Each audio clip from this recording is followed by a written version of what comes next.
Make sure you remember what team you're on. Are we home? Yes, we're home. Jack up, Tommy, Jack up, 3. 1, 2, 3. Jack Rapids!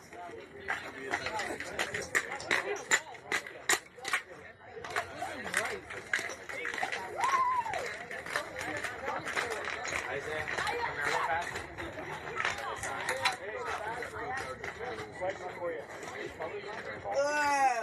Who is that? Before you go, first sign. First sign is anything that happens, don't worry about it. Come on, Teddy, get the third. Look, I'm over this every day. I mean, every day. No, put it back. You have to earn it. You have to earn triple. Pick that up. Triple. Oh, triples over. So there's two other chairs here, Lily and Janet. You guys want to be on the bench or something? All right, bet. Morning. Hey, Arthur, you said 6 sweet rushes. That's yours. That's yours. No, this one. How many players look back? You actually kept it for a while. 300. Did you like them? I see a lot of people fishing off of them too. I don't know if I could do that. Tried to do it. It was just. Maybe a solo mission.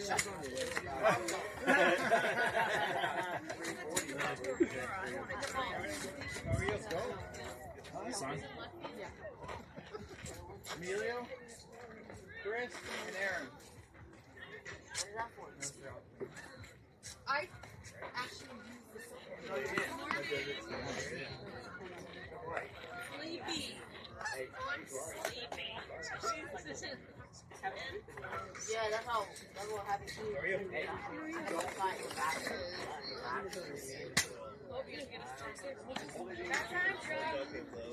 About time. Right? Have you ever seen a major leaguer where they swing and they actually like let Sunday home. Now don't let that happen and let go of the bat. Also, my name is Marcellus Burkers. I'd be hurt to see because Did it work? All right. Thank you for grabbing the Go gloves. down. Ball's in. Oh, you want to sit? Yeah, I'd say, and then you're going to sit down. 4 new players. That should work. How you doing? They're all in there. There's 3 right now today.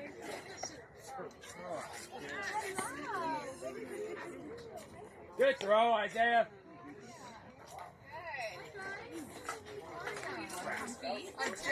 Alrighty, good morning, Jackrabbits fans. Here from today's fall ball game. Your Colorado Jackrabbits will be playing the SJ Chargers at the 8 a.m. game. You'll see the ump there clearing off home plate, which is roughly 3 or 4 inches below the surface of the field. So I had to put the camera up real high so you can see that. We have the sun coming over our left field shoulder, and so we're going to get quite the long shadows as well as the glare, and I apologize. But we've got Isai on the mound and Isaiah behind the plate. He'll be facing the left-handed batter here for the Chargers. And that first pitch is 60 and outside. At first, we've got, oh, you can't really see first there from there. At first, we've got Jabrell, and at second, we've got Mason. At short, we've got Jorge, and at third, we've got Teddy. 56 curve there for Isai. Well done. I am struggling to see the outfield because everybody's backlit. Looks like Aaron in right. Maybe Chris in center. And Emilio in left, I think.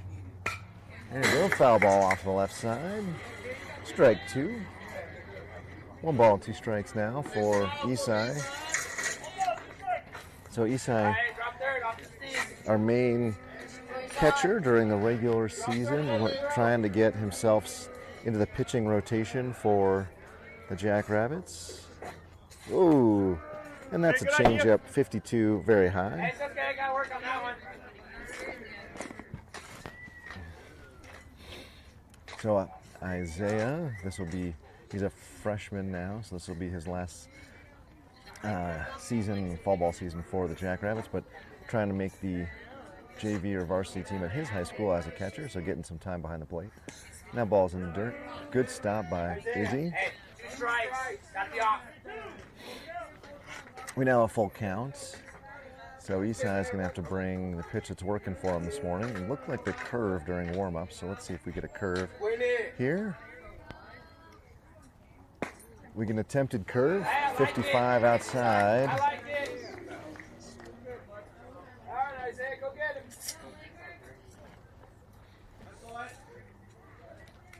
You'll see the runners on first here. Hey.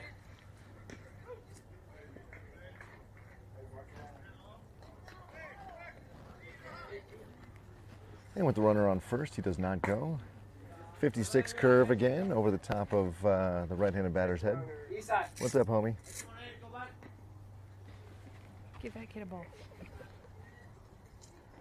During pause. Continue scoring. Home. We're home. Attaboy, Jabril. What the heck? Yeah. I was like, Why won't I got it. we It's get- going. And then all of a sudden, Why won't it? None of the buttons work. I was like, oh, maybe I have to hit score. And I hit the score button and it Yeah. still won't work. Healthy connection to the web? Yeah. I have no idea. Focus on your batter now. You're all right. No idea. Why doesn't that show up? Isn't that weird? Sorry, everybody, we just missed that next pitch. So we're trying to figure out why the scoreboard is working but not working. Do we cancel out and start over? Or exit? No, like exit scoring pause. 101. And then Go, Isai, you got how do it. you close lots the of app confidence, on an 16, iPad? battle back, Like kid. this? Go like this and then Oh, Don't worry about slide stuff again. and then try that again. 2. And there's a shot. Down to second for one, and over to first. No. So force at second by Isai to Mason. Mason's throw to first, not in time. Runner will be safe over there, but you get the lead runner and you get the first Mason, out. you good? Okay, so now if you go to score game, You gotta let each other know. okay, games. Why is everything it's so almost slow? like the touchy part of it is Not working. going this way. Look at that. Good pitch. And there's a first pitch strike. Continue scoring. We're still home. You all right? Does it have to be this way? Maybe. I don't know. So one down, one strike, runner on first. I'll catch up from That, but well, that's fine because we don't care. All it cares is the display on the screen. And the runner is going to go on a drop ball. And Mason had him, but we dropped the ball out at second.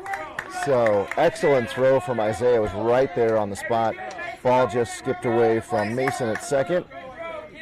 So actually, lots of good baseball all around there. Yeah, it's trying to catch up all of our touches. Oh, This is weird. oh no, it's going to be all over the place. Our scoreboard's going to be all over the place here, Give folks. me a minute. Our scorekeeper has asked for a minute.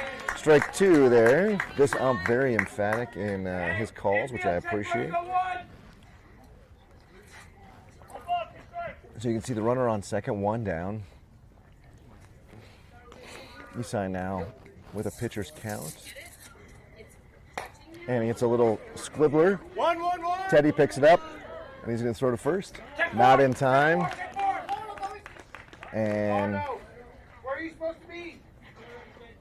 oh, sorry, that's Ricardo at short, not Jorge. My bad.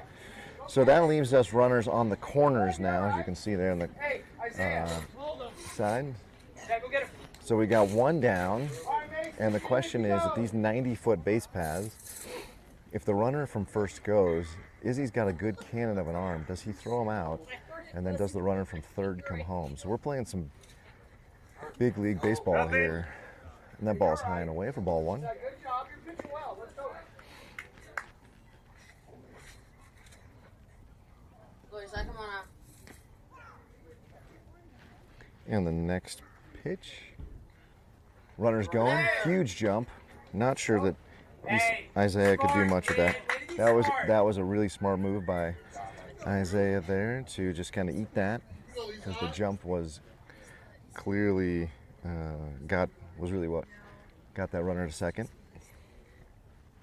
So now you got second and third, one down. That was a nice strike right there. Oh, strike one. He said strike one. He corrects himself.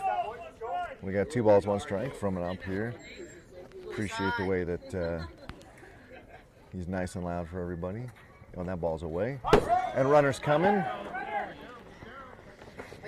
And they got him.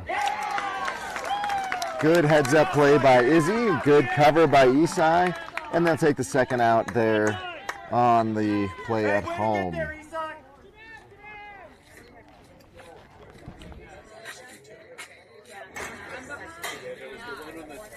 So the runner does move over to third, and 2 down.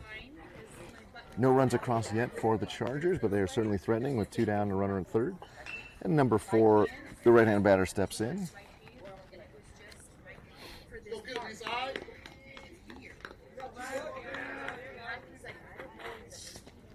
And Izzy lets it get past him again. Oh, now they got him in a rundown. Oh, and he gets home safely. And the runner goes to... So that was a case where Teddy probably should have come in closer to make that throw shorter. But 1 run across for the Chargers. They have been threatening, so it makes sense. So 2 down, a runner at second.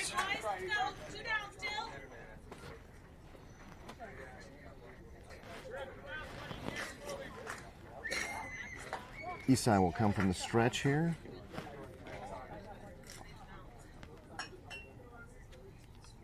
A long pause. Now it's coming. 56. So a good heads-up play by number 4 on the Chargers, by the way. Take the walk and then run to second on all the commotion at home. So turn that ball 4 into 180 feet. Number 11 steps in for the Chargers. Now he's got 1 strike on him.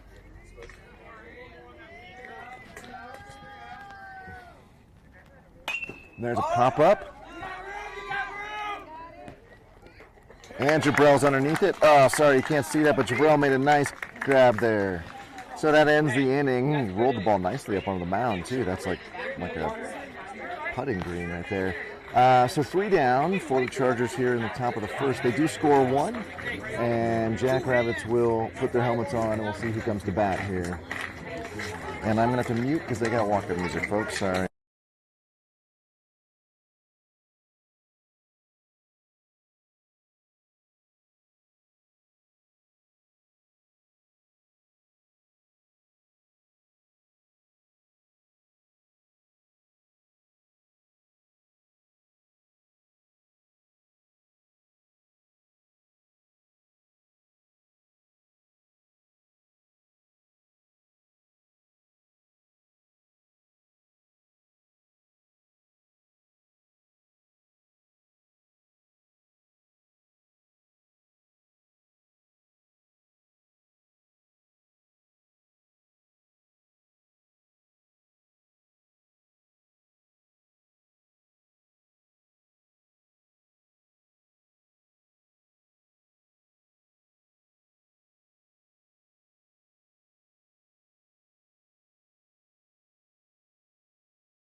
back, ladies and gentlemen.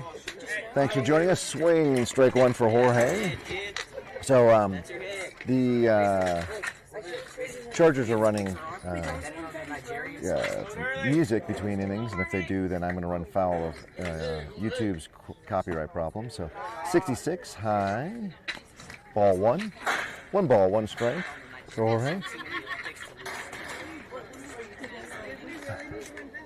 Looks like Jorge might be swinging the Louisville Slugger Select, Power Select, I think it's called. Swing and a miss on a 65-mile-an-hour pitch there. It's number 7, pumping the heat, bringing some of the fastest pitches we've seen this fall ball season. Ooh, 66 behind Jorge. He moves out of the way. So again, we're throwing from 60 feet 6 inches. This is the longest the boys have ever thrown from or hit from, and it will be the longest they ever will from this point out. This is the new dimension, 60 feet 6 inches from the rubber to the front of home plate. Swing and a miss, and the ball's dropped, and they're going to need to complete the strikeout at first, and they do without any trouble. Jorge is down on strikes. One down, and in steps Aaron. Aaron swing on the composite bat there. You can kind of see that about halfway up there's a little black piece of plastic that allows to put you together with some, I believe it's aluminum and carbon fiber. Swing and a miss at 67.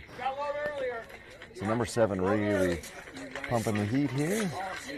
Also, he's got great shoes. He's got these bright yellow and orange shoes. Here he comes right away. He's going to throw that one outside, 64. So Aaron with a 1-1 count here.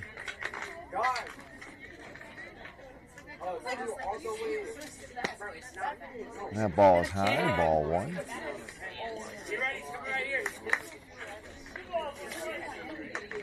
I'm sorry, put 2 balls, 1 strike, my bad.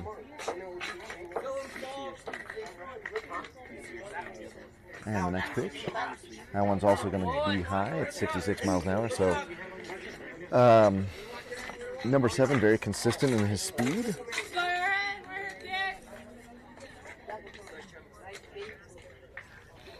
And that next pitch is outside. Aaron will take ball 4 and take his base. So he runs down there. Teddy stepping in now. My son sporting a brand new Marucci Cat X early birthday gift. He turns 13 here later this month, and Nana and Papa splurged for the Cat X, which was on sale at Dick's Sporting Goods. And no throw over, just a move. So Teddy did lots of swinging. This is the first time it's seen real action. And he gets underneath it and pops the ball off to the right side and will be out of play.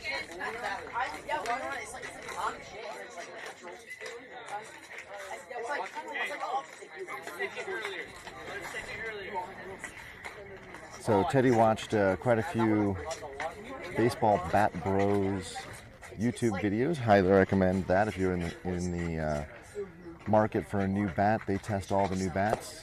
And the Marucci Cat X is not actually their top USSSA Drop 5 bat, but it's for Teddy's batting style. It's the best, so it's one designed for a spray hitter, not designed for a lot of deep power, which Teddy, while tall, doesn't have a whole lot of muscle on him, so he doesn't have the ability to really drive that ball, but he's a big spray hitter.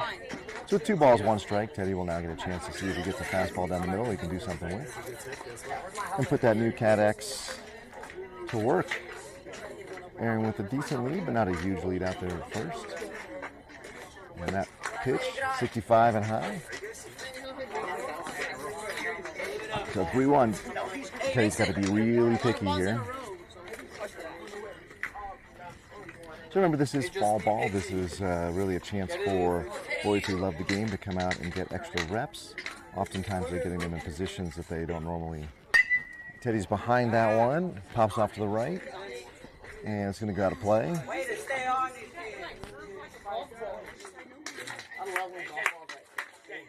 Never mind. Will. Never mind. Load early, Teddy. We got a full count here to Teddy. And the pitcher puts his foot on the rubber. He comes set. payoff pitch on its way. And Teddy hits that ball right up the middle. Second baseman stabs it and is able to make the play at second. Good play by the second baseman. Teddy will get in safely at first. Good job, second baseman, to go grab that ball. And that's a textbook Teddy hit there. Ground ball up the middle. This way, the second baseman just went and got it. So Teddy now might have the steal sign. We'll see what he's got. In steps, is that Mason? Looks like. Umps in the way. I can't see who it is, but I think that's Mason right there. And Teddy with a small lead. Now he's back. Yep, that is Mason. Confirmed number 3 there. And Teddy with a tiny lead. And he is going to be in there safely. And able to make up for a small lead with those legs of his. So you can see Teddy there on that second. Now Mason with a 1-ball count. Be looking to put the ball into the outfield with 2 down. That'll be the only way the Jackrabbits will score. And that ball 62 and high. Looks like number 7 here is working on a secondary pitch of some sort that is just not coming out of his hand well. He's thrown a couple of those quite high, and they're a little bit slower than the 66-mile-an-hour fastball. And that ball gets away. And my goodness, Teddy should be on third right now, but he's standing there at second with his finger up his nose. Immediately breaking back versus breaking towards the base. So big base running error there by Teddy. And let's see if it hurts us. Mason now has a really strong hitter's count. And he's got to be looking for that perfect pitch, or he's just going to let it pass by. And that ball gets away. And now Teddy will get to third, but he could have scored by now. With another ball in the dirt. All right, so Ricardo will step in with runners at the corners. Now let's see if Mason has a go sign here. Don't know much about Mason, brand new to the Jackrabbits. Don't know much about his speed, but he's going to need to get himself a big lead, which he does. He has a nice big lead. And off he goes. That ball is strike on the inside corner to Ricardo. And well-placed pitch. Number 11 chooses not to throw down, so that'll put the Jackrabbits at second and third.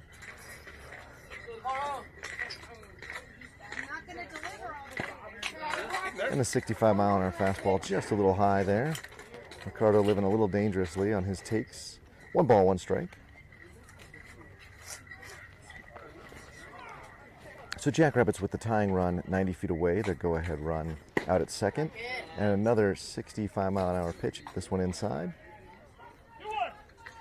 And 2-1, the ump tells us all.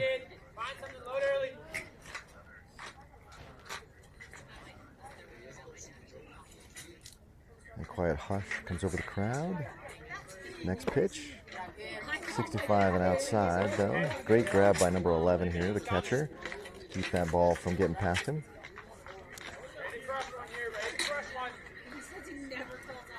Ricardo with quite a bit of kind of hidden power. He doesn't look like a guy with a lot of power, but there is a ball hit deep down the right field line and foul. We have 2 outs, so Jackrabbits are running when the ball's hit. But yeah, Ricardo, small frame, coming into your frame here, but has quite a bit of power. He's also swinging that, looks like the Power Select Louisville Slugger that Jorge was swinging earlier.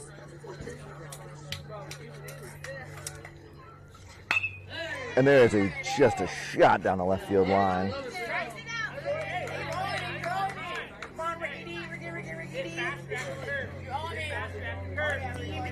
And so Ricardo now has hit one down the left field line, down the right field line.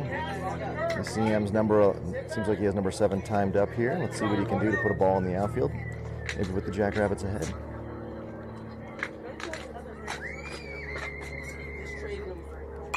And he's sitting on a curved ball and fouls it away off to the right side.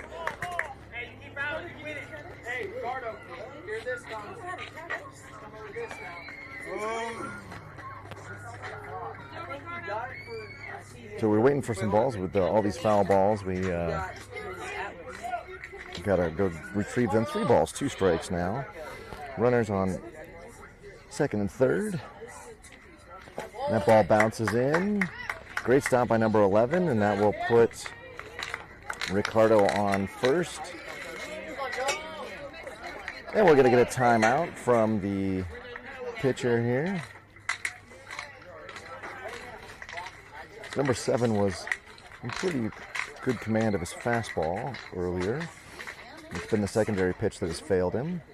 And I'll bet his coach just tells him to go back to that fastball and bring it here to Joe. Will be stepping in for the Jackrabbits. So it looks like we're getting a little bit of actual pitching coach, which I really appreciate that from the coach here at SJ Chargers. Talking about keeping number 7 standing upright. It looked like motioning that he was maybe falling off the back of the mound, and then leading with his glove. So you really want to throw that glove forward. So, and we got a timeout here just to bring another ball in for the umps, retrieving all those foul balls. So bases loaded for the Jackrabbits, 2 down. Joe checking in with the man above. And he needs to put the ball into the outfield here for the Jackrabbits. That was nice. 67 right down the middle. Whatever the coach just told him, that was the perfect answer, because that was a wonderful, wonderful pitch. And Joe was way behind that pitch. Let's see if he gets another fastball here. He does, and he hits that one over to first, and they're going to throw it, and second baseman makes it a little tougher on the first baseman, who digs it out of the dirt for the final out of the inning. Jackrabbits load the bases, score none, so leave quite a bit of opportunity out there on the base paths. After 1, Chargers 1, Jackrabbits 0. So a reminder, we are playing fall ball here, kids playing different positions. Jackrabbits are 2-2 this season. We will play through September, and that will, much like the Colorado Rockies, there will be no baseball in October. And playing doubleheaders, so we have the 8 o'clock game that you're tuned into. We also have a 10 o'clock game against different opponents. I can't remember who we're playing, but we'll have that. So good morning at the ballpark for the Jackrabbits. Started off a very cool 60 degrees. We're supposed to get to 91 here on September, what is it, the 8th, 9th? 8th. So a late season heat wave here a little bit for us. Actually, I'm going to California, Southern California, for a work thing this week, and I saw that the temperatures are going to be in the hundreds in LA, at least Monday and Tuesday. So just looks like a lot of heat across the west and southwest here in the United States. But not for today. Today we should be off the field before the 91 hits us. So Isai will be back on the mound. Izzy will be behind the plate. Isaiah with that really strong throw in the first inning to almost get the runner at second. Jabrell will return to first. Jorge now at second, with Ricardo at short and Joe at third. In the outfield, and I can't see, I think Emilio is in right. No, sorry, Emilio's in left. Who's in right then? It looks like maybe Mason moved to center. Is that Chris in right? So, that, I think that gets us set up defensively. No, Chris is grabbing the ball. It looks like he and Aaron will be playing catch down the left field line. So who do I have in center then? Who do I have in right?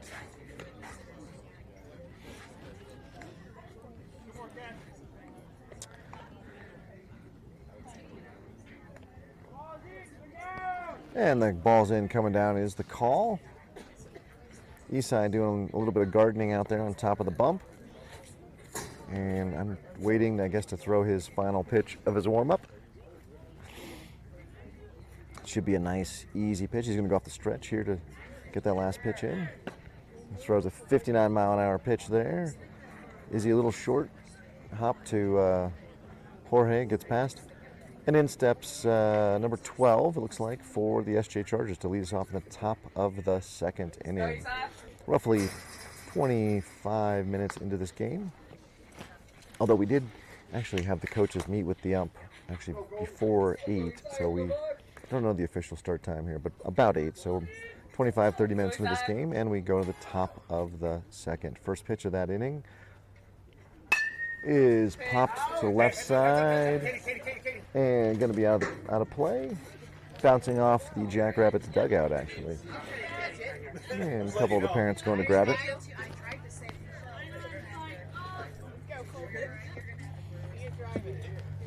It's number 12 a little behind the first pitch from Isai. Let's see if he moves back in the box to make an adjustment or loads a little earlier. Let's see what Isai does here. Doing more gardening out there from the windup now. There's a curveball in the dirt. Izzy stops it. Pops away. 1 ball, 1 strike. Isai not the fastest of workers out there. A pitch clock would be challenging for him, but we don't have that at this age.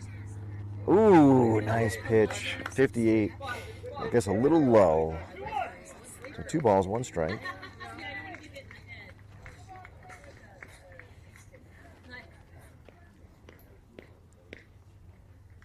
And the next pitch is laced into left center field. And that ball is going to go a ways. And we're going to have a nice pickup. Ball goes in the gap, and we kept him to a single. So good stroke by the batter there, and good play by our center fielder to keep him just to a very long single. I'll take it. So I'm still getting used to these longer base paths too. I think this summer that is a double all day long, but the longer base paths slow everybody down. So in steps the next batter, right-handed batter for the Chargers with the runner on first. And he hits that ball after the shortstop, and Ricardo grabs it. And that is the first out of the inning. You can't catch it and then say I got it. And a little concern from the coaches that Ricardo didn't call it early enough. Almost had a collision out there. So number 13 will step in for the Chargers. 1 down, runner on first.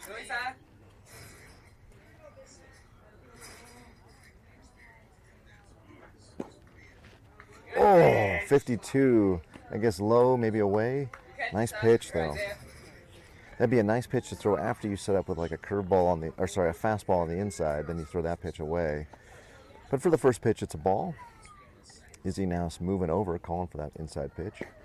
He doesn't get it, but he still gets a strike. First strike, 56 mile an hour, kind of a running fastball, I think.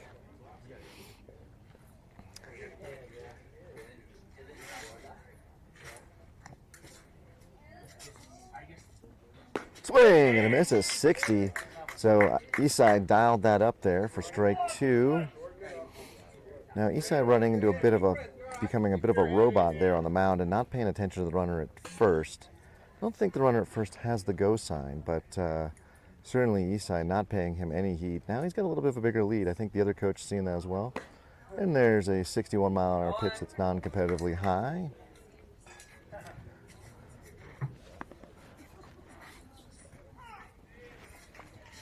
So 2 balls, 2 strikes.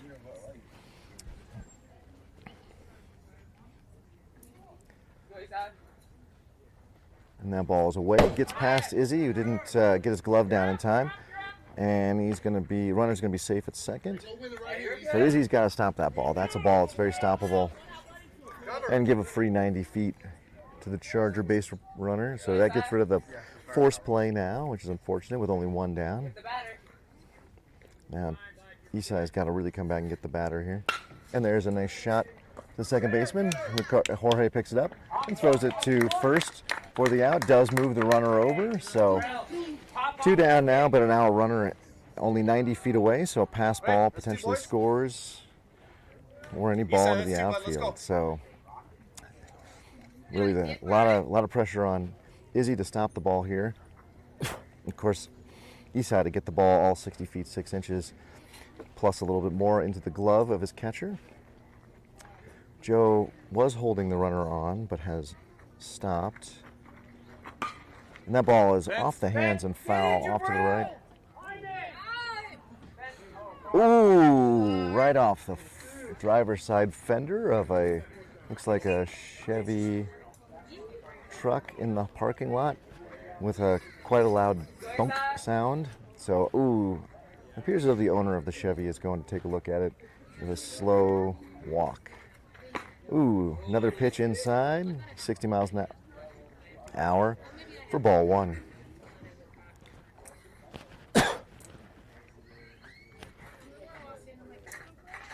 Now, Eastside going off the windup, it does generate him a little bit more power, but it does mean that the runner at third can take a giant lead. 60 at the knee in the outside corner. So after 2 on the inside, Eastside throws the ball away. So good placement, moving the ball in and out. Don't worry about checking runners. Get the out. Got 2 outs. And next pitch. Strike 3 in the dirt. We get him for, it looked good, it was 61, and that will end the inning. Jackrabbits are able to keep the Chargers off the board. We go to the bottom of the second, 1-0 for the Chargers. And we'll figure out who's up next. I don't have the scorecard in front of me. I'll have to go get that as we go in here in the bottom of the second. But good defense by the Jackrabbits in that inning, and then a couple of good strikeouts by Eastside. That was we like that inning. So with the Eastside making a strong argument that he should be a starting pitcher next year, we'll have to figure out who our catchers are. We lost Kieran to being a freshman. We're going to lose Izzy to being a freshman. So finding some 8th graders who can catch for us next season will be important. But in the meantime, let's enjoy our fall ball and revel in Eastside's success on the mound. I got Chris with a helmet on, so it looks like he'll be leading off. I thought you missed something at home. No, at home. And then Emilio has a helmet on, so it looks like he'll be on deck. We'll see who comes out after that. Dad called, said he has 3 games. I said, keep him home. Apropos of nothing, I was out last week on the Labor Day weekend camping, and we were up in Golden Gate State Park. It was beautiful. Golden Canyon State Park. Highly recommend that for anybody in the Denver metro area. And we got a good hike in, and but the highlight of the weekend for sure was when a moose came near our campsite. A big old bull moose, big set of antlers on them. They're really ugly up close, but they are giant. This thing is probably 8 foot at the shoulders, probably 10 foot with his head up. So we kept a big distance from him, but one of those cool Colorado experiences where you go for a camping trip and you sleep out under the stars and you see the wildlife. But we're glad to be back for the remainder of the September month and the remainder of the fall ball season. So we'll be broadcasting here, Jackrabbits broadcasting both doubleheader or all doubleheaders all September long.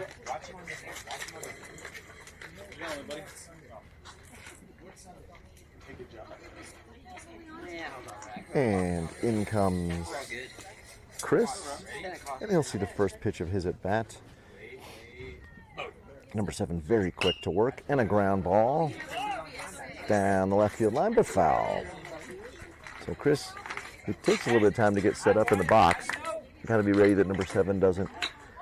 He's not really quick pitch, but gets him, throws to him before he's ready. And here's the next pitch of the at bat. That ball is 66 and high. I'm not sure it's that high, but it was called high. So look for a makeup call here maybe. So Chris has got to be really smart. And that ball is popped away. So Chris underneath it. And I got to thank my lucky stars. That ball looked like it was hitting the direction of my car. Did just bounce away harmlessly. Next pitch. And that ball is away. Great stop by number 11. Nobody on, but really good stop. Get his body in front of it and stop it. So 2 balls, 2 strikes now. So just compare how fast number 7 works to how slow Eastside works. So 66 and away. So 3 balls, 2 strikes. So when number 7's on a roll, he's on a roll. Here it comes. And that ball is really laced into right center field. It's going to get down, and they're going to have a play at second. Oh, the ball gets past the shortstop who was covering and comes all the way over to the third baseline. So Chris with a leadoff double to right center, and we're going to get a timeout called by the ump. Oh, Chris has to take all his armor off, that's why. So, good stroke there. It was a good pitch by the pitcher, and they left the fastball up, and Chris did something with it there.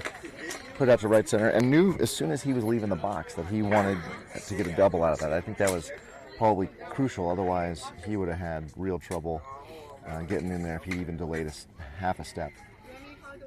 So in steps Emilio with Isaiah on deck. And that 63-mile-an-hour pitch is high.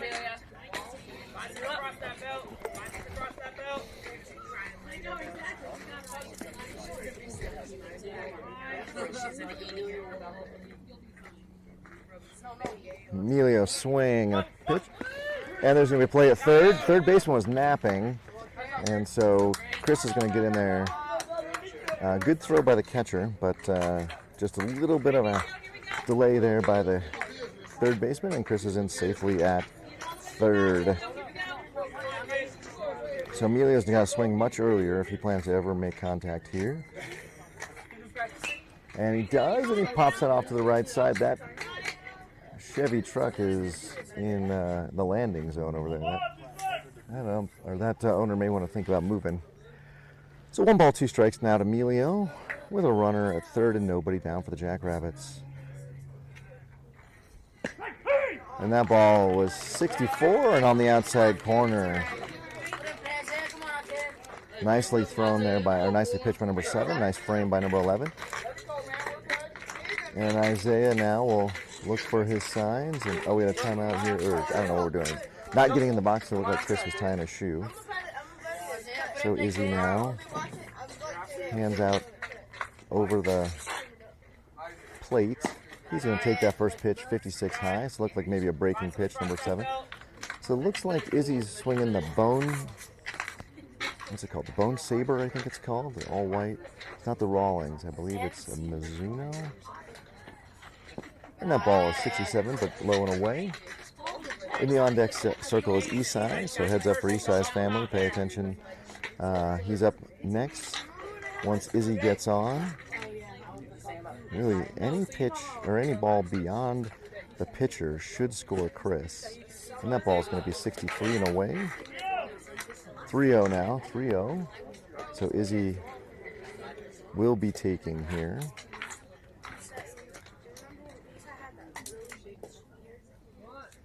Showing bunt.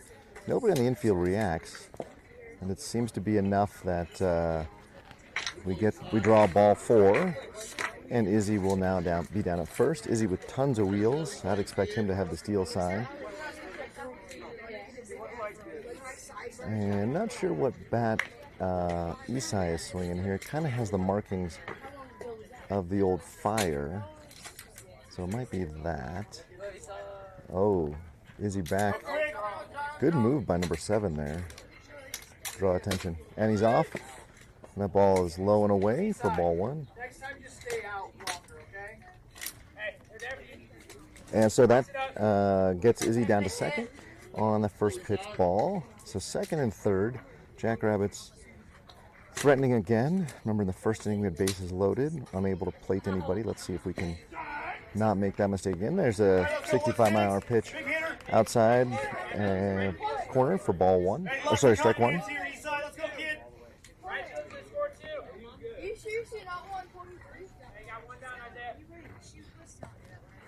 Ball's away, and we're going to have a play at home, and Chris will be in safely with the plate being 3 or 4 inches below the surface of the playing field. You have to actually kind of push your leg down or lift your body up. So you saw Chris kind of doing that, almost a reverse push-up, if you will, a push down of the leg. But he's in safely, and he ties the game. Jackrabbits 1, Chargers 1 here in the bottom of the second. We also saw Izzy Wisely take third on that pass ball as well. So Isai now with the opportunity, with only one down, if he can put a ball at least through or into the infield. Ooh, 61 inside. Isai moves out of the way. Calls aware of that, but honestly, that hurts. 2 balls, 1 strike now to Isai. On deck, we have Jabrell, so heads up for Jabrell's family. You want to tune in and make sure you watch Jabrell's at bat once Isai gets on. And that 65-mile-an-hour pitch, a little extra oomph from number 7. Audible to the audience. The crowd here was high. So 3-1. Absolute batter's count. Isai can decide exactly the pitch he wants to see and ignore everything else. Ooh! And that ball is behind Isai. Bounces off the wood and comes right back to number 11. And we'll have the runner go to second. A good heads-up play by Isai there, as everybody was sort of worried about the runner on third. Isai takes second. So that'll give us a runner on second, a runner on third with 1 down, and we got a timeout for the coach to come chat with number 7. Oh, and we're going to have him take the ball. Number 7's pitched well. I don't know, well, he might be on a pitch count. It's also fall ball, so who knows, you want to get more bodies in. But you're going to see, it looks like a new pitcher here for the Chargers. And in fact, it looks like it was the former center fielder, I think. Number 8 now will be taking the mound. Number 7 pitched well. I mean, he gave up 1 run, honestly.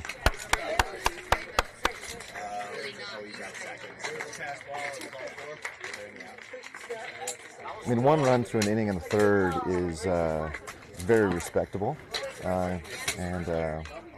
You know, honestly, guy's head hung, but I don't, you know, he doesn't, he should be pleased with his effort there, I think. All right, number 8 comes in, and he's going to warm up. And he's throwing in his warm-up pitches here in the low 60s. So our boys need to be ready. With Jabrell will be stepping in, and then who's in the on-deck circle here?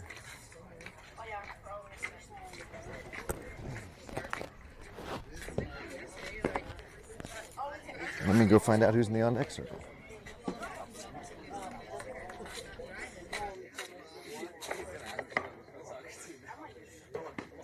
If a swing hits a catcher's mitt regardless, it's interference, right? Regardless of where the catcher's positions himself. And we've got Isaac in the on-deck circle. He'll be following Jabrell, so heads up for Isaac's family that you're going to want to pay attention once Jabrell gets on.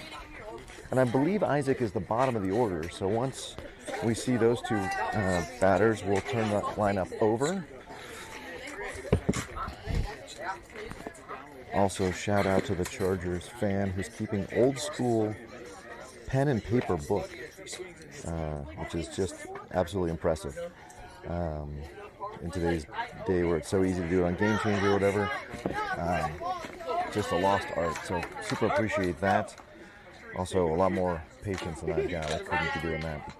All right, with 1 down now, and runners on second and third, Jabrell will step in. Jabrell swinging whatever bat Isai was swinging. Oh my goodness! And he saw that and was on it, and then just crushed it down the left field line, but foul. So wow. That looked like that was, I think I saw 63 on the gun. So pretty good heat to Jabrell, who turned on it.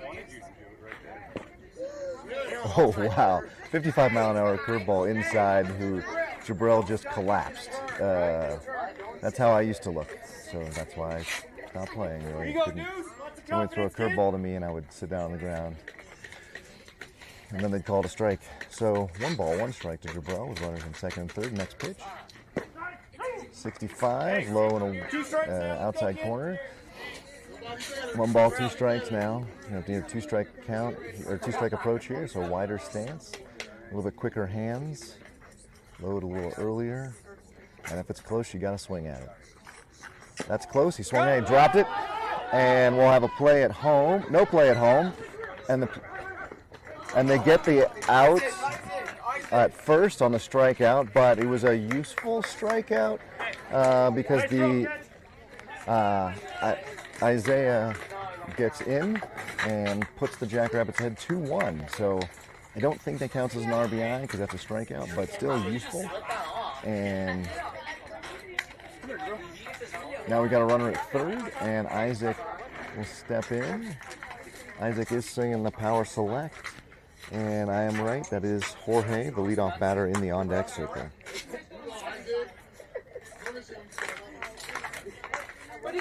So 2 down now, runner at third, not being held on, as you can see. Oh, we got a timeout called. Yeah, you just have to stay like a little bit if you want a tiny bit. Isaac now didn't step out during when the pitcher stepped off, so he's been in there a long time. And swing at a ball in his eyes, and he was quite behind on that one, so 63, strike one.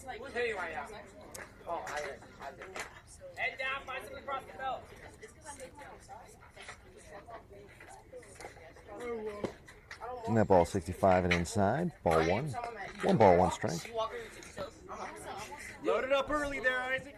I like to see Isaac really put some charge into it. Ooh, he instead takes it right in the solar plexus there, and he's going to be going down to first on that hit by pitch. By the way, that was a 65-mile-an-hour pitch when you come back and watch this, so when you go to school tomorrow and you want to explain the bruise on your chest there, you're going to say you took a 65-mile-an-hour fastball right off the chest. So we now have runners on the corners. Jorge steps in, 2 down, and the pitcher steps off, gather his thoughts. Aaron will step into the on-deck circle. For fans of Aaron, make sure you're tuning in. Foul ball, 67. Not sure why Jorge missed that, because that was a pitch that he should be hitting to deep center. Just got underneath it.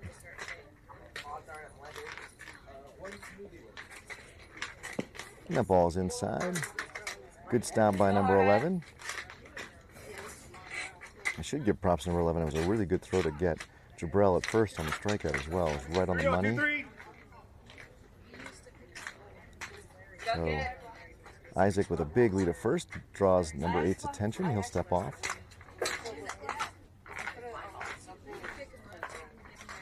And Jorge back in. Next pitch. It's a 57-mile-an-hour curveball. That had really good action on it too.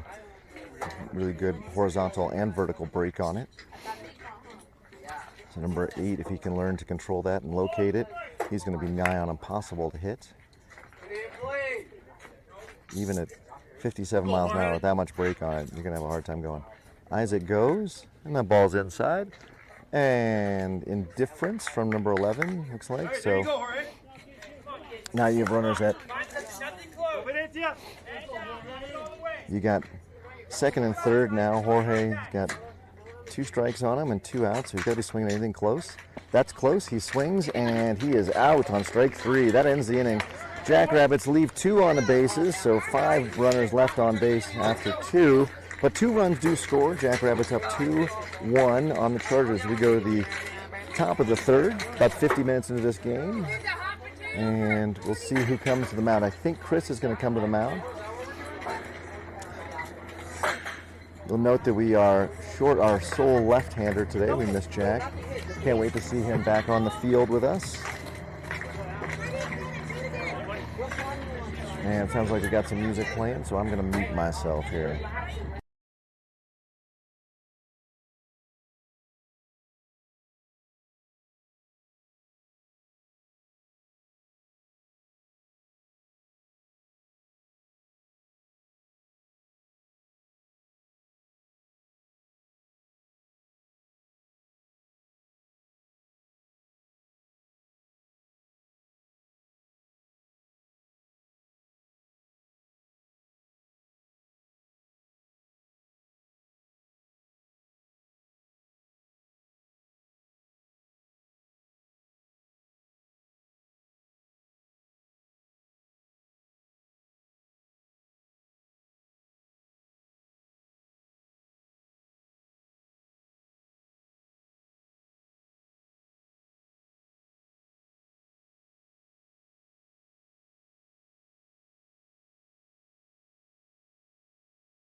And we'll have Chris in for the third inning here. Isaiah will continue to be the catcher and the battery mate. Down at first, we've got Aaron. At second, we've got Ricardo. Short is Jorge. And Emilio at third. In right, we've got Teddy. In center, we've got Mason. And in left, it looks like Joe. Completely backlit out there. I can't see him at all. You see that guy? Here comes the first pitch. And Chris with a 65-mile-an-hour heater on the outside corner. Wow. That is the fastest we've ever seen Chris, or near the fastest we've ever seen Chris throw a pitch. Next pitch. Some gnarly curve 56, but it was too gnarly for everybody. It was in the dirt. And ball one. So Chris coming out quick. Adrenaline's pumping. Go big stride. And 1-1 count to the right-handed Charger batter. And swing at 57. So it looks like it's not a curve as much as maybe a sweeper. It's not moving up and down as much as it's moving left and right. So it's coming in on the batter's kind of middle of the plate and then sliding away. So maybe a slider, but doesn't have a lot of vertical drop. 66 at the letters. And number 10 goes down for the first out of the inning. Whew, number 6 comes skipping across. I like that kind of excitement to be in the batter's box. So Adrenaline and number 6, Adrenaline and Chris. Let's see what happens when these boys go mano a mano on the first pitch of the at-bat here. Woo! Chris buzzes in with a 66-mile-an-hour fastball on the inside. He's got to get better control than that.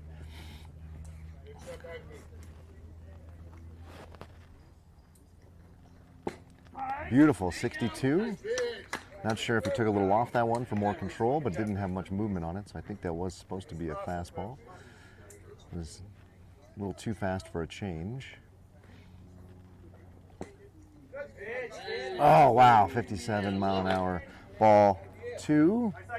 That thing had a lot of vertical drop on it.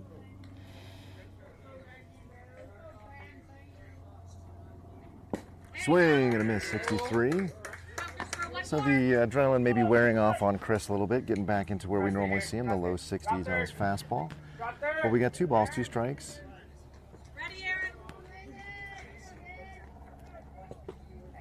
And that ball. Coach barking out, you probably heard that.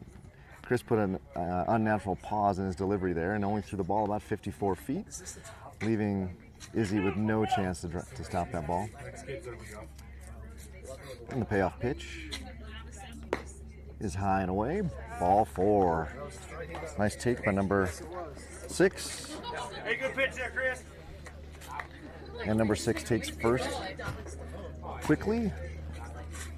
And let's see if Chris and Aaron have a sign to hold him on, or if Ricardo and Jorge can tag him out at second. He does not go. Ball is inside to the lefty. 63 as well. So that slider or sweeper that Chris throws, and he throws that ball away, and so the runner will go to second.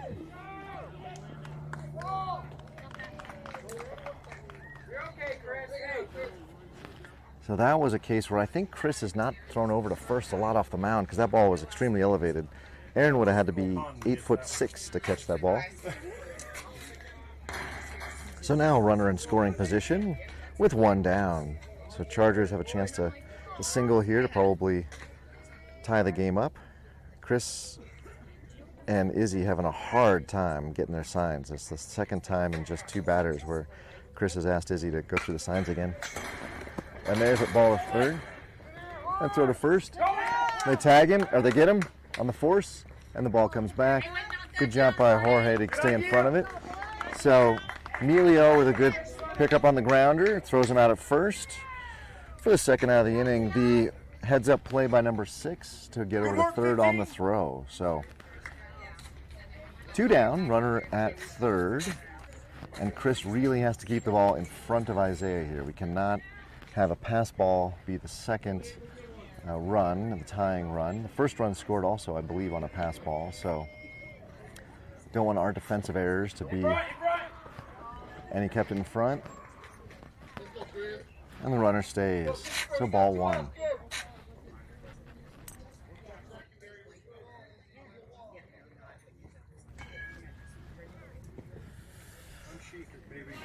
So Chris from the windup now. Again, the runner at third should have a nice big lead. There you go, pitch. So Emilio is holding the runner on, or was at least in that one. No sense in doing that when you're on the windup because you can't throw over to third. Emilio would be better off playing his position because he's not going to get a throw. Foul ball! Oh, unlucky by the Chargers. Number 8, he ducks out of the way on a ball that was completely misthrown by Chris, but hits the bat, and that is a foul ball.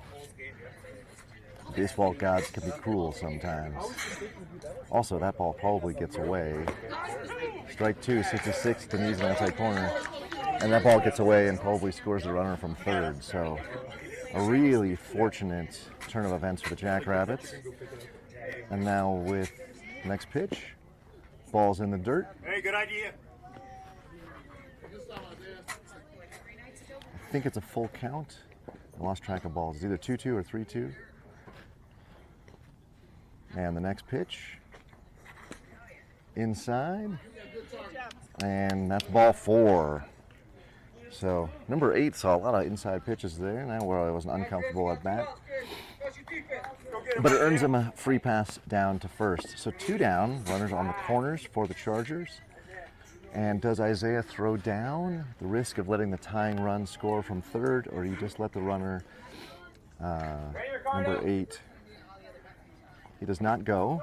That ball goes off his legs, and the runner will score easily because we have no idea where the ball is. The question really becomes, are we going to get the runner at third? The runner at second does not advance to third, and so that will tie the game on another pass ball for the Jackrabbits for the second run for the Chargers, and the runner from first advances to second. 1 ball now, and 2 down.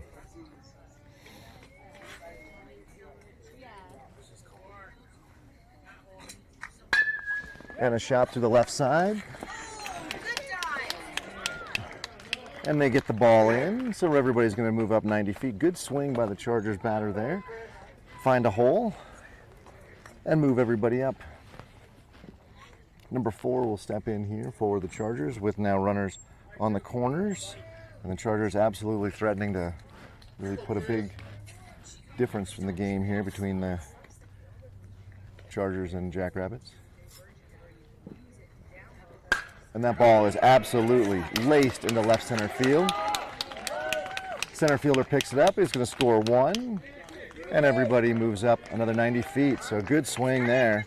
So Chris's fastball being elevated, causing trouble for him. And the Chargers doing exactly what they should do with an elevated fastball, which is turn that ball around.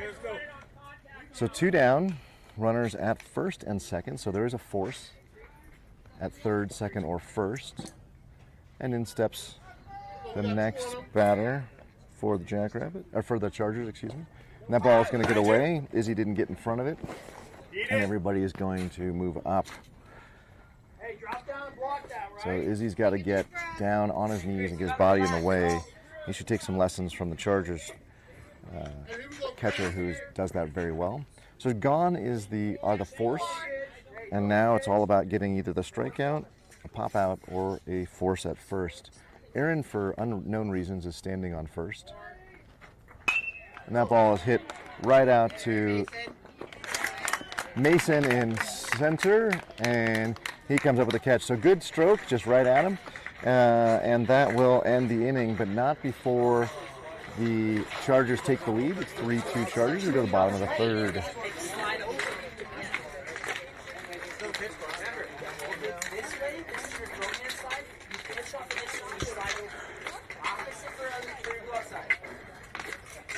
I'm going to go on mute again. They're not playing the music, but I need to take my sweatshirt off. It's getting warm here.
Oh, you missed it, ladies and gentlemen. We had Young MC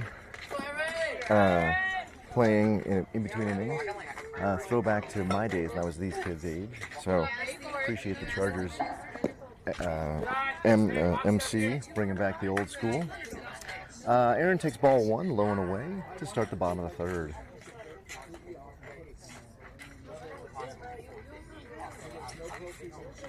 Ooh, and that hits him right between the 1 and the 5 in the middle of his back.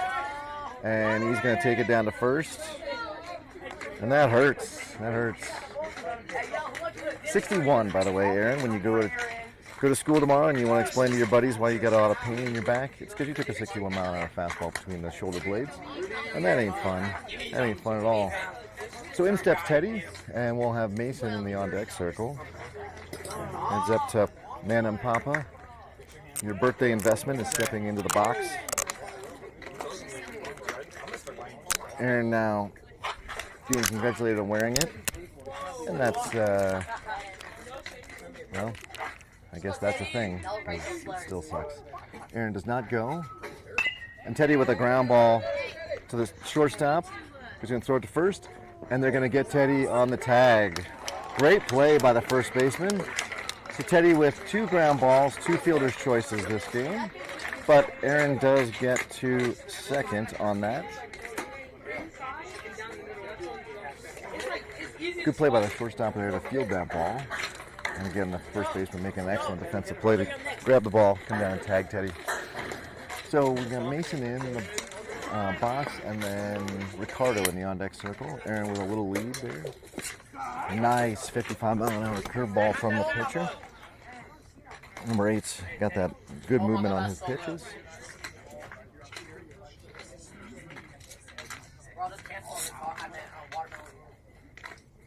And the next pitch. Ooh, 63 at the chin. I'm glad that Mason did not choose to wear that. That would have been very scary for all involved. And the next pitch. Hit straight back at me, 63.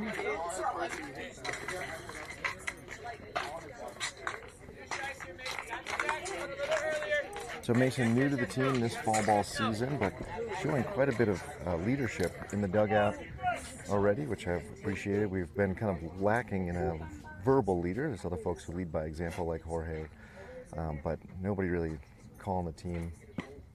And 60-mile-an-hour curveball. It breaks too late, comes in too high.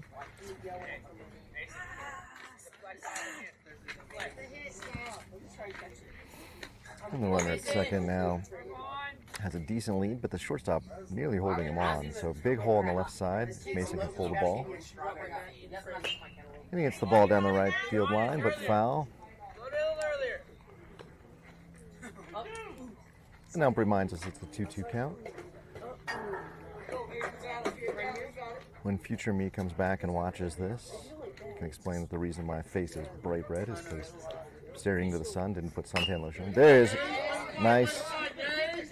And shortstop picks it up and throws it to first, but it's high, and he calls him out. And so we get the runner over to third, but Mason's going to go out 6-3. So shortstop keeps throwing that ball high, and the first baseman keeps saving him. So good teamwork there. So Ricardo now, if we're going to tie this game up, we need to get Ricardo and his new power select. Got to put the ball in the outfield here.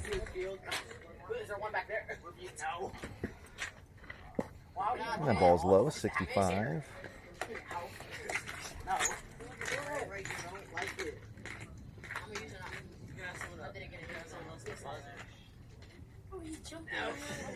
And the next pitch. It's a beautiful curve. 57. Comes in at his shoulder, breaks across the center of the plate there. Ricardo is bailing.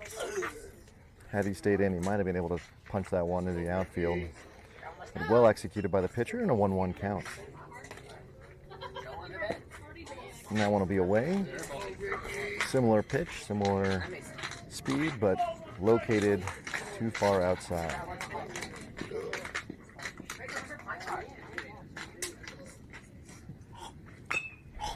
And there's a foul ball off the left side. Joe in the on-deck circle, helpfully reminding Ricardo that he should hit the ball in the other direction. That makes the game much more interesting when he does that. The pitchers are already set. 2-2 pitch on its way. And Ricardo will hit that curveball, but foul again.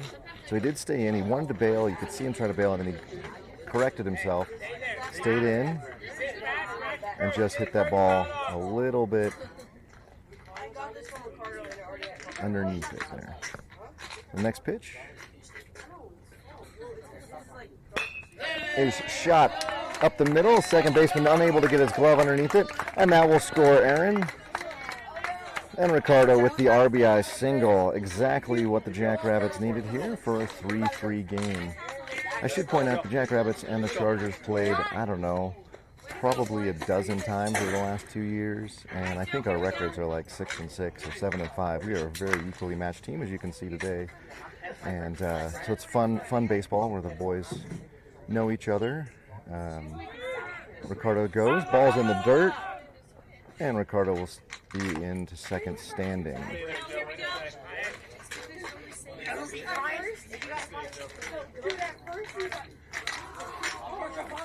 Ricardo being reminded there are 2 down. The runner.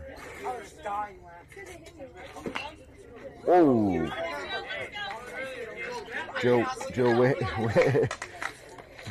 Joe being reminded to hit the ball the other direction.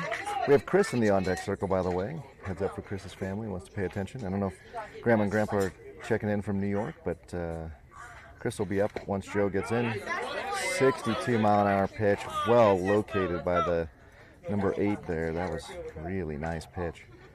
Kicks the dirt in frustration, maybe? I'm not sure, but gets a big cloud of dirt there at his feet. Next pitch.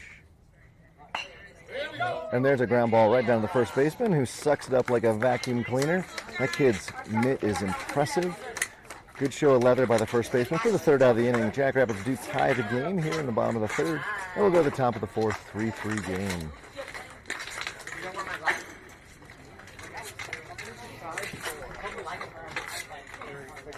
And we'll see what the defensive alignment looks like here. Joe with a slow walk across the diamond. And Jackrabbits generally not running, only Jorge running onto the field. Apropos of nothing, one of the other things we did last weekend was we went and got a brand new car. And I only bring this up because it's a crazy deal. We were able to lease a Nissan Leaf, an electric Nissan Leaf with about 180 miles range on it, for $30 a month from Alpine Nissan. And the deal is ongoing. $30 a month, no down. So, we canceled one of our online subscription services. We're watching less TV anyway. And now paying for the Leaf, so having a second car in the family for $30. And the EV experience has been great so far. You can actually charge it. We found that because we only drive it 20 miles a day, like most folks, or 30 miles a day, we can have no problem charging it just with a regular extension cord in the garage each night. So really enjoying it. And it's funny because Teddy, being the tallest family member, always is concerned about legroom. And the front seat of the Leaf has more legroom than the front seat of our Kia Sorento. And so he appreciates riding in it as well. And then it is just so quiet, so nice about it. So anyway, apropos of nothing, just letting folks know, if you're in the market for a second car, a little run-around town car, it's a beautiful little thing. 2 years, $30 a month, no money down. You can go see Junior. Junior's who hooked us up. He was good enough to even detail the car. The detailer wasn't in, and he himself went in and detailed the car, so we got a nice, pretty Nissan Leaf with, I think it had 9 or 12 miles on it. So anyway, we have Chris back on the mound, and then we've got Isaiah behind the plate. So it looks like Isaiah is just going to hold down catching position all game. At first, we've got Aaron. At second, we've got Mason. At short, we've got Jorge. And at third, we've got Teddy. In left, that looks like Emilio. In right, we got Jabrell. And in center, I don't know who that is in center.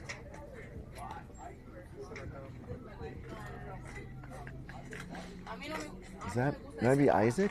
in center. All these boys are just tall and lanky now. Nobody's got any muscle on them. And they all got tall, so I can't tell who's who really. So at roughly an hour 15 into this game, the top of the fourth, we'll have number 12 step in.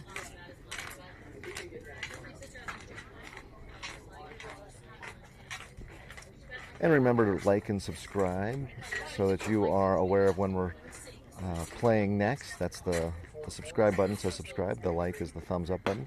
And if you really want to know when we're playing, don't want to wait on the notification within the team app or a text from a family member, you can press the little notification bell and you will get a push notification on your phone or your TV that the game has gone live. We will have a 10 o'clock game, so you'll want to make sure you have that bell pressed so you know when the 10 o'clock game goes live. Chris's first two pitches are nowhere near the zone, so 2 balls and no strikes. Number 12, the left-handed batter for the Chargers. And it's ball 3. That one also nowhere near the zone, just this time inside versus outside. So Chris should have more than enough stamina to throw 2 innings. So I would expect that he will get this inning. I'm not sure. Don't see anybody warming up in the sidelines. That ball is popped up to Teddy, who picks the ball up there. And I even heard him yell, "I got it." It will be the loudest he may be all day, which I appreciate. Although Coach telling him to be louder, louder. He needs to say it louder and repeatedly. But swinging on a 3-0 pitch, the batter pops it up to Teddy for the first out of the inning. And there's a 65-mile-an-hour pitch on the outside corner, strike 1. Look, that low quadrant there, low and outside. See if you can keep hitting it. There's a beautiful 57-mile-an-hour pitch. But after 2 pitches, it's 1-1, which is the right count we should have.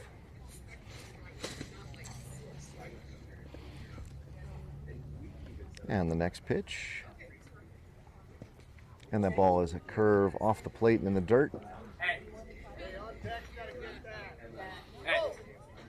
Isaiah.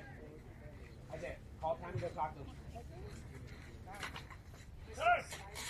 Isaiah been told to go talk to Chris. We apparently have some communication error. We got something going on here where the two of them have just not been clicking, and Coach asking him to go call time and talk with him a little bit more. See how much longer he's out there. But Isaiah not appreciating those balls that are really he's unable to put his body in front of. So, and the trash is getting picked up. Good job, South Jeffco Parks and Rec, picking up trash on a Sunday morning.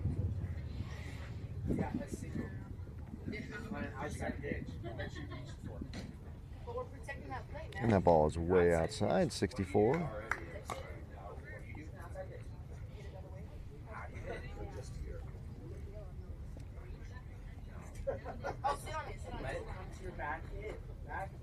And the next pitch.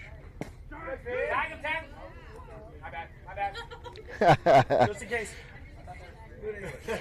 And I believe we have a 2-2 count. Coach thought there was already 2 outs. So, yeah. Oh, 3-2, my bad. So, huge pitch here from Chris.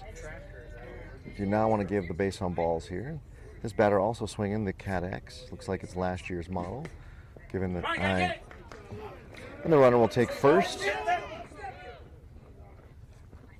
And a little lackadaisical from Isaiah to go pick up that pass ball. And the runner threatened to go to second, but did not. So 1 down, runner on first on a walk, and in steps the right-handed batter for the Chargers. Isaiah really has to do a much better job of stopping the ball so we're not giving up these free base paths. Beautiful 55-mile-an-hour curveball there. Started at the shoulders, dropped to the waist, stayed over the plate the whole time. It looked like the right-handed batter was taken the whole way anyway. I don't know if there was a miss sign at first. Swing and a miss. That was 64. So 9-mile-an-hour difference between the fastball and the curve. And no 2 count now. So Chris absolutely in the driver's seat. There's two schools of thought here. One is to see if you just waste a pitch and make the batter just go try to swing at something you don't want to swing. Strike 3 and a beautiful 52-mile-an-hour curve. And 13 did what I always did, and that's strike 3 for him. So 2 down, and a runner on first. In steps the next right-handed batter.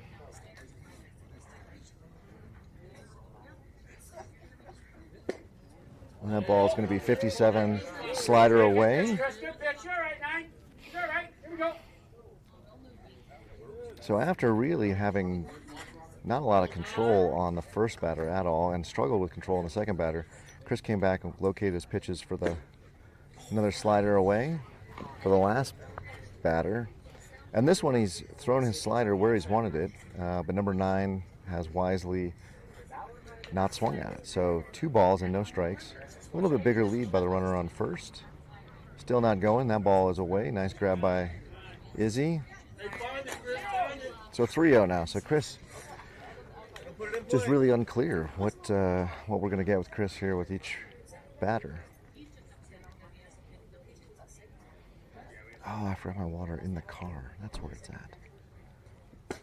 And that'll be ball 4. On 4 straight pitches, the runner will take first, and then we'll push number 7 out to second. And in steps number 10. So 2 down, runners at first and second. We have a tie ball game here in the top of the 4th. More than anything right now, Isaiah has to make sure the ball doesn't get past him. Chris has to make sure that he's executing on his pitches, and they land in the glove. Cannot give away free bases here. 64, nice and high, number 10 for ball 1.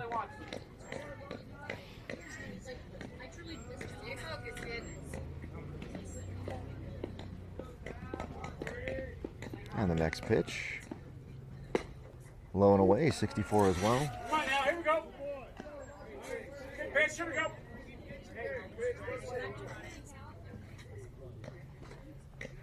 So now with a 2-0 count, batter can sit on the fastball, ignore the curve and the slider.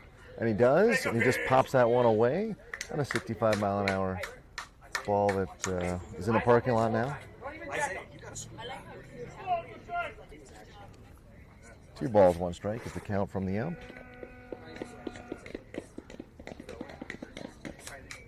And both base runners doing a kind of concerted clapping effort to get Chris's attention, and I'm not sure if that's distracting him or not. But certainly it's drawing attention for sure. The ball skips away, and everybody's going to get their base paths, or sorry, everyone's going to get their base on the base on balls. So, ball 4. Now, bases loaded, 2 down. Jackrabbits did seem like they were in control of this inning, Chris especially, and now he has lost control. Let's see if we're going to go get him or have a conversation here, because Chris is, outside of the one batter that he was throwing strikes to, has really struggled to find consecutive strikes.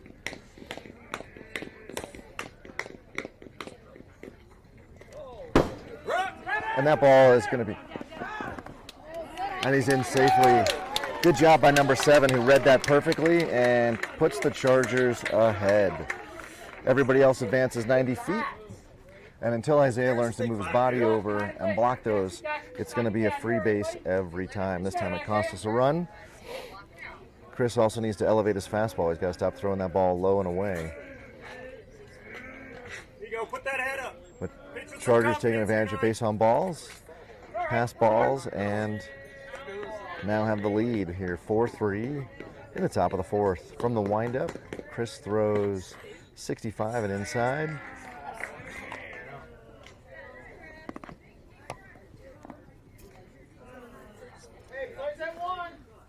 Because of that pass ball, everybody moved up. There's no force play anymore. Everyone plays it first.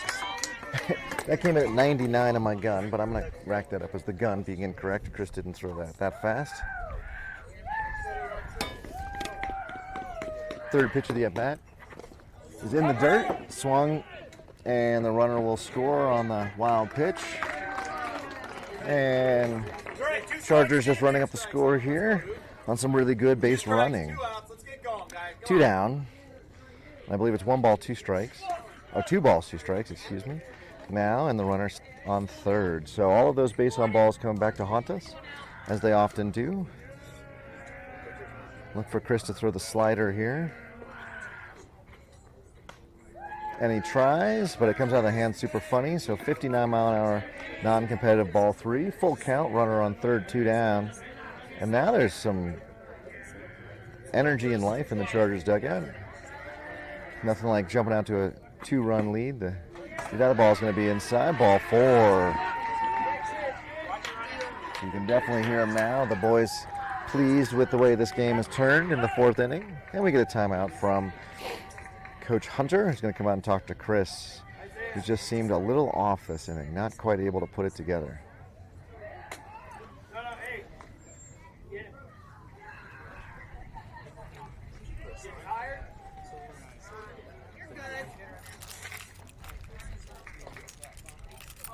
I have time to go run and get my water. I'm going to go try to get my water here, because I'm getting a little parched on the microphone.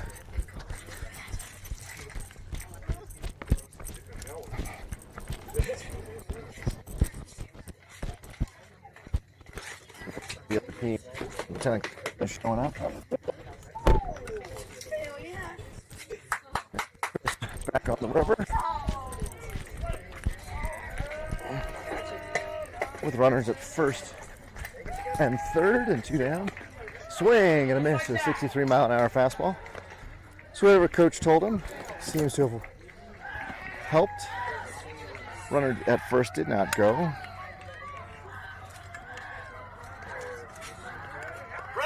Now he's going. And he'll be in there safely with no throw from Isaiah. Looks like Isaiah might be flagging a little bit, a little fatigue behind the plate.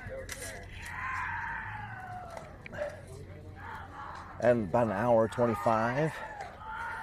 And this being the top, this may be all we get.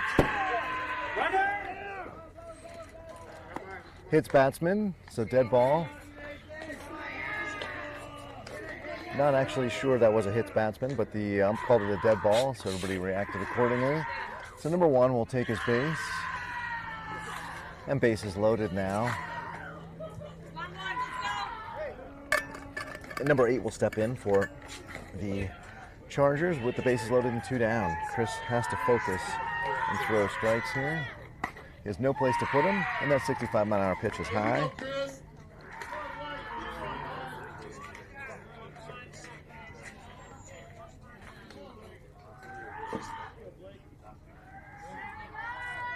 And the next pitch is popped into center.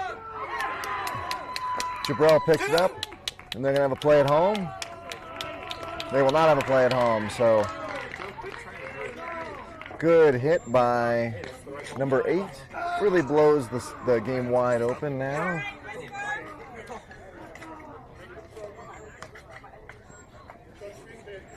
And the... missed the number here, but then steps the next right-handed batter, maybe number 2, with runners on the corners. And that 65-mile-an-hour pitch is high.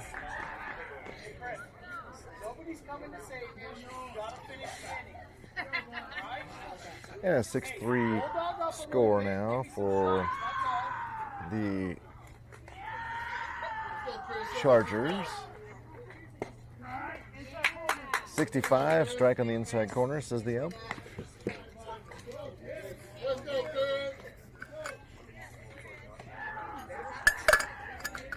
Runner at first is now going, and that ball is high. We'll get a throw down. He's stopped somehow, but the ball gets through, and that will score a run on the overthrow. That was the strangest base running play I've seen in quite some time, where the runner actually stopped waiting for Mason to make the catch. Had he made the catch, he would have been out, but he didn't, and instead the ball goes in the outfield, and the runner from third scores. So now another run for the Chargers. They're up 7-3, runner on second.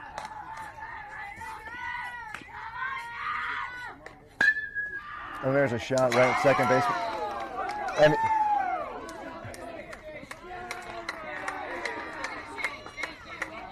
And we're going to call him out on the catch and then drop on the transfer, so that will end the inning, but not before the Chargers put a ton of runs on the board.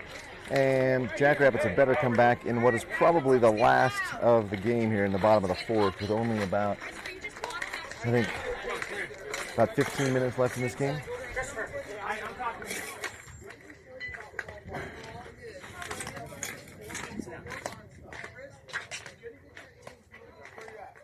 I'm talking to him. You're good. We're not saving pictures, guys. We're not pulling you out. You work your way through it. That's what falling for. Same thing with that back. And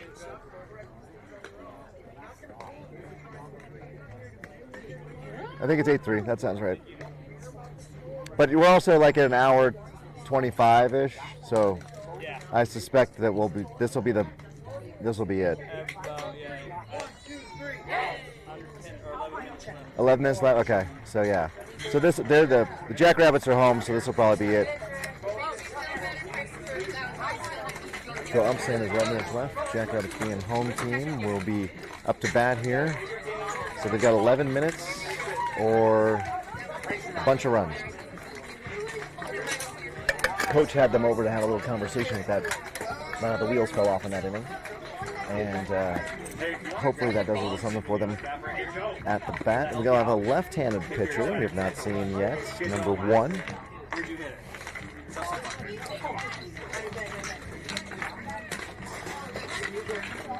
And we've got him throwing in the high 50s on his warm-up, so we'll see what he throws to our boys when he's really throwing them. So Chris will be up to bat. And then after that would be Emilio. I'd really love to see, I think we have about 5 or 6 batters. It'd be great to see our batters get at least 2 at-bats in this game. So we get some boys on and get some hits here. Number 1 is in and around the plate on all of his warm-ups here, so I don't think we're going to get a lot of free passes. Don't worry about it. What we need to worry about is the Trader Diablo. And a reminder that we do have a 10 o'clock game. That 10 o'clock game will be pulled up right now. Will be against Catalyst Arcuri. If I remember correctly, we have played already. Yeah, it was our first game of fall ball. And they beat us 12-7. So chance to get a rematch against Catalyst Arcuri at 10. Again, make sure you like and subscribe. You hit the bell so you don't miss that. Otherwise, of course, you can tune into the Team Reach app or wait for your family member to send you the link to that. Chris will pop that first pitch, 58-mile-an-hour pitch straight back, and into the parking lot. Doesn't hit any cars, but almost does. A lot of oohs and ahs from the spectators.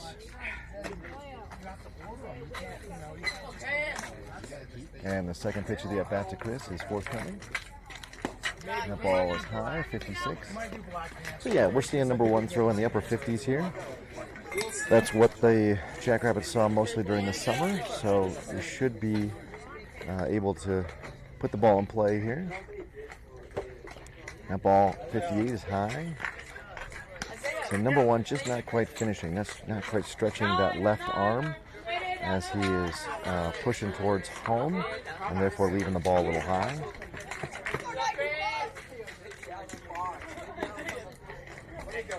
And a 3-1 count now. So we'll have a batter's count here where Chris can just pick the pitch he wants and ignore everything else. And he's going to ignore that one. He's going to take first. So with that, Emilio steps in, and Chris is on first. Let's see who joins the on-deck circle here.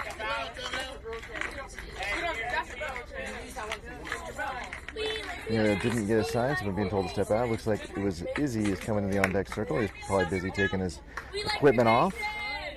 So Emilio in the box. Now a lefty is hard to steal on because they can kind of pause and hold you there. And Chris is going to go. And then we have a throw down, and it's going to be to the right field side, and Chris is in safely. So Emilio now has a chance to score Chris if he can put the ball in the outfield. Both middle infielders right up on the bag, so huge holes on the left and the right side. Anything Emilio can put through the hole. Good job. We have a new catcher, number 9, behind the plate now. Good catch by number 9 to stop that ball.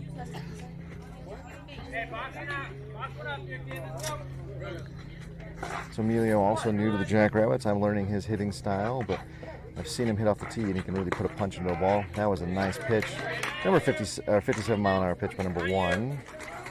So Emilio's got to trust his instinct there and really swing at that one. He wanted to, and he probably should have. And there's a ground ball right to the third baseman, or shortstop, excuse me, for offline. He'll throw to first, and he'll be safe. So Emilio on, and that puts runners on the corners. Let's go, Isaiah. We need some runs. We need a lot of runs. So Isaiah's got to do his part of getting on base here.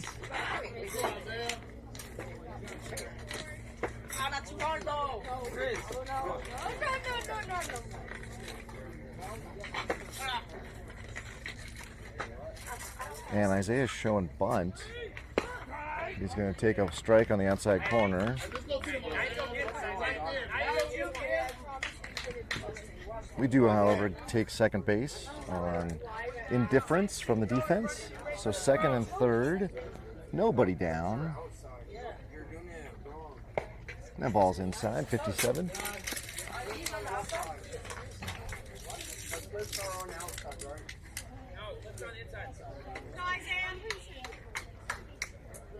So Izzy now 1-1 count. And that ball comes right back to the catcher. Good read by Chris at third to not come down. Izzy didn't really help him there. Izzy's got to do a better job of saying come or stay with his hand motions as well as his voice. But Chris had a good read anyway. Isai in the on-deck circle for Isai's family to pay attention here once Isaiah gets on base here with a 3-1 count.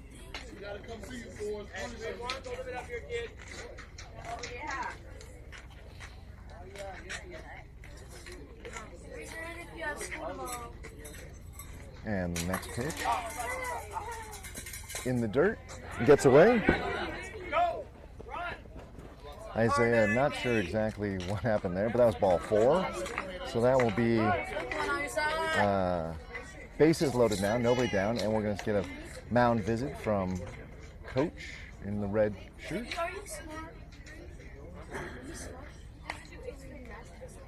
And some of the other coaches will be ending your screen here, bringing in foul balls and bringing over, what was that? I guess that's Chris's shin guard, tossing that over. So assistant coaches assisting, making the game happen.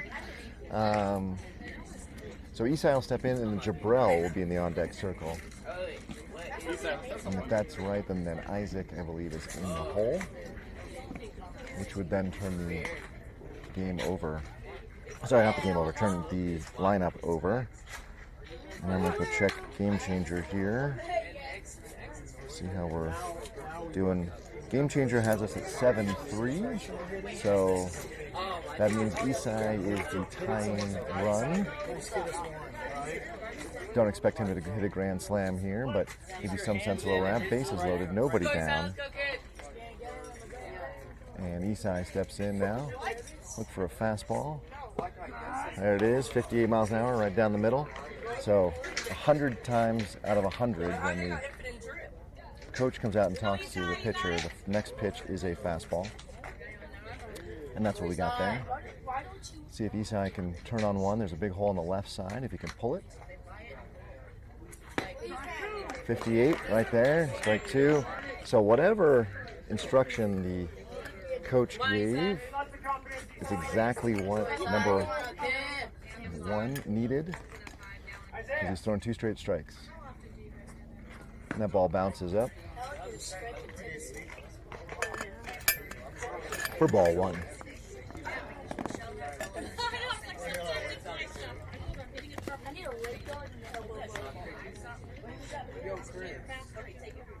So Jackrabbits threatening here with bases loaded, nobody out, and a 2-2 count now to Isai.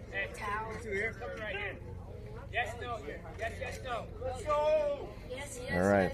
Isai being told yes, yes, no, which is that's your yes, yes, I'm going to swing, and then no if it's not there. And that was a no. And that ball is going to get away, but nobody's going anywhere. Chris is not going to make the first out of the inning at home on a ball that's not a slam dunk. So we got a full count now, nobody out. And bases loaded, so no place to put Isai for the left-handed pitcher here. He's going to have to bring that fastball. Isai needs a turn on it. And Isai just fouls it away, a little late swing, little excuse me, but he lives to see another pitch. And so that's what you want to do with 3 balls, 2 strikes. Definitely don't want to take that 3rd strike.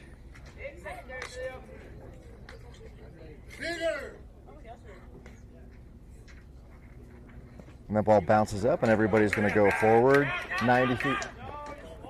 He walked him, and so Chris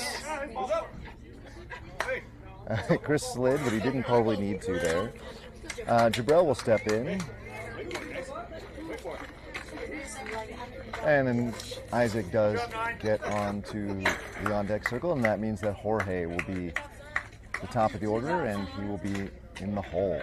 So Jabril needs to get on, and we need to get Isaac on. Then we'll get a chance to get the lineup turned over. So bases loaded still, nobody out. Jackrabbits down by a few. And that ball, 57, but in the dirt. So the runner on, according to Game Changer, and again it's fall ball, so I'm not sure it matters all that much, but according to Game Changer, we're down 7-4. So that means Isai, the runner on first, is our tying run. And Jabril swinging at a 60-mile-an-hour pitch way too early for strike 1.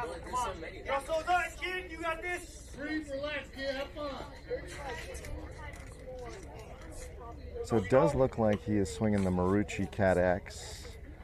So and we probably could have scored there, but we didn't send Melio.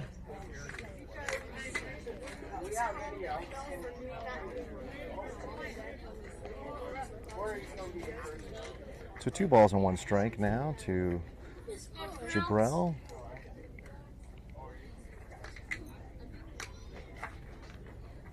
Swing and a miss, a 56-mile-an-hour pitch. So Jabril was, I think, a little early on that one again.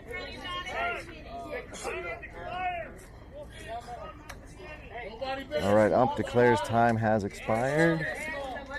And we will finish the bottom half of the inning. Reminder, we will be playing again at 10. In between games, I'll be putting sunscreen on. I'm currently frying. That ball bounces.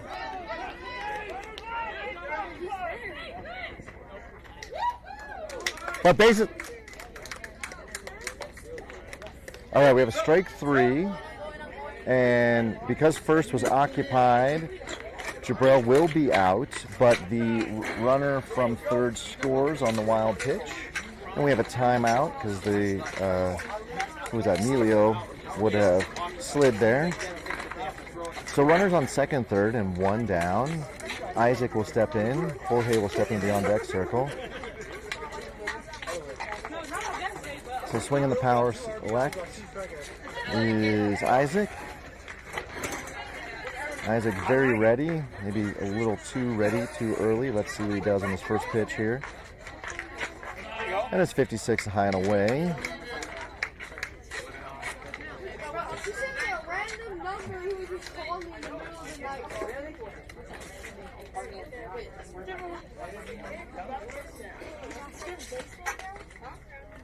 And that ball bounces in. And it's going to die right in front of the backstop here. But who's that?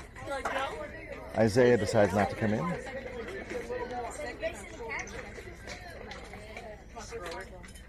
Number 1 doing a little bit of gardening on his way back up the mound. Comes set. Next pitch. Nice pitch. Isaac's got to be swinging at that pitch. I mean, it was 57 right there at the belt, man. Good execution by the pitcher there. And that ball is going to be high for ball 3. We got 3-1. Tying run at second. Go ahead runner in the box. Actually winning run now that we've declared that this is the final bottom of the inning. So, and that's going to be ball 4. And he's going to take his base. So base is loaded now. Winning run on first, tying run at second. Jorge coming up now, top of the order.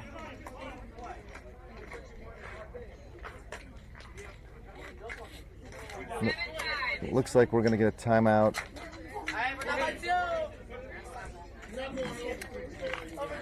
Hey, lots of confidence here, 2-3.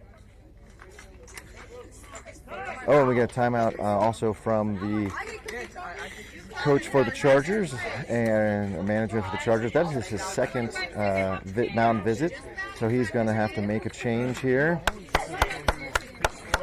And the lefty's going to go to the dugout and do a little arm care, I hope. And it looks like number 11 is coming out. Oh, nope. Number 11 is coming out to take his place in the field for the pitcher that came in. And I can't see him when I get back turn. So, again, tying run at second, winning run at first, and the top of the order for the Jackrabbits. Really couldn't be in a better place.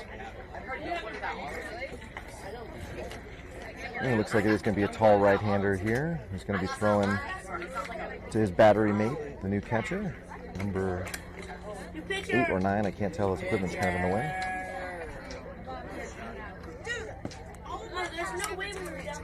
We'll get a few warm-up pitches here. I'm going to go on mute real quick and drink some water.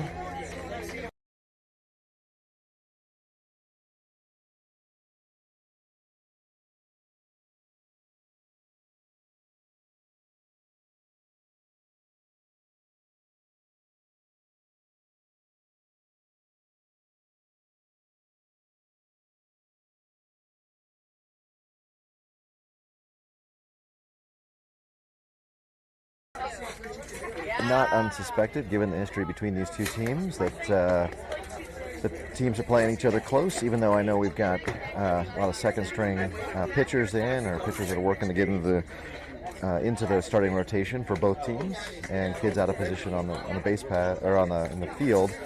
Nonetheless, a very evenly matched game to this point.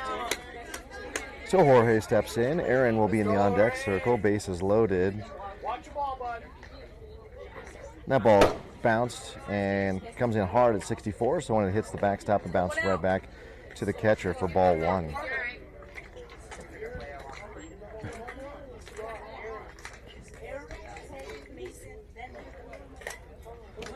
Let's go, Jorge. And the next pitch is popped up. That actually should be an infield fly.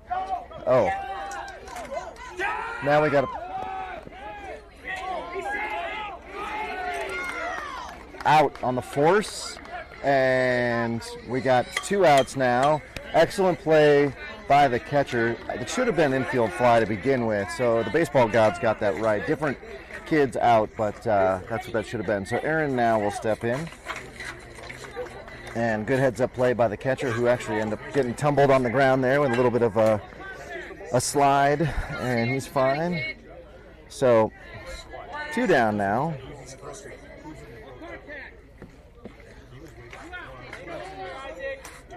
So the runner is still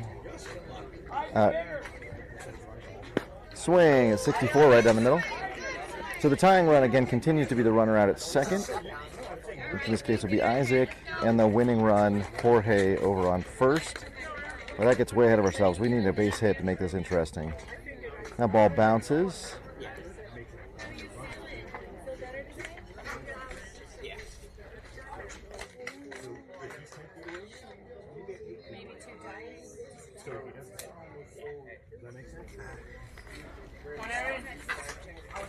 One ball, one strike, says the ump. Swing and a miss, 64. Aaron looking a little behind that one.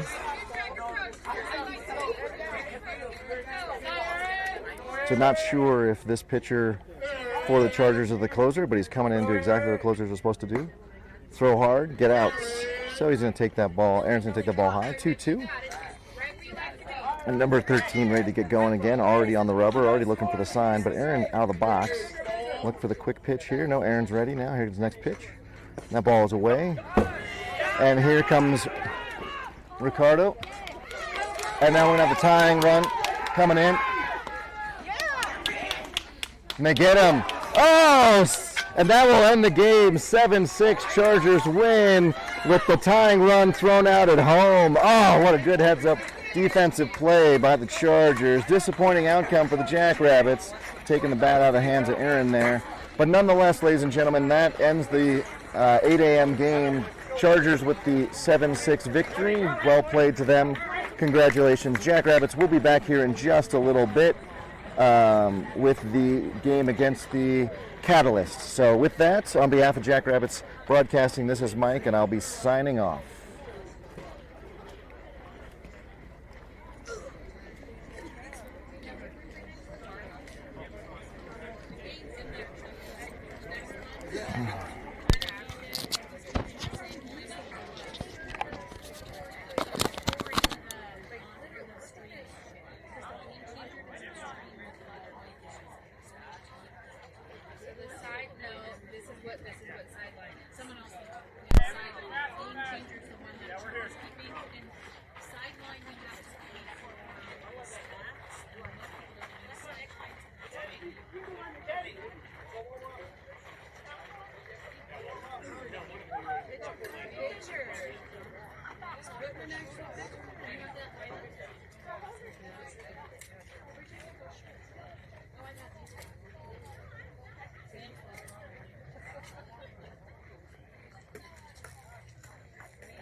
John yet?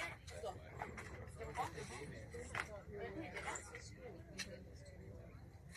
Oh, it was so weird.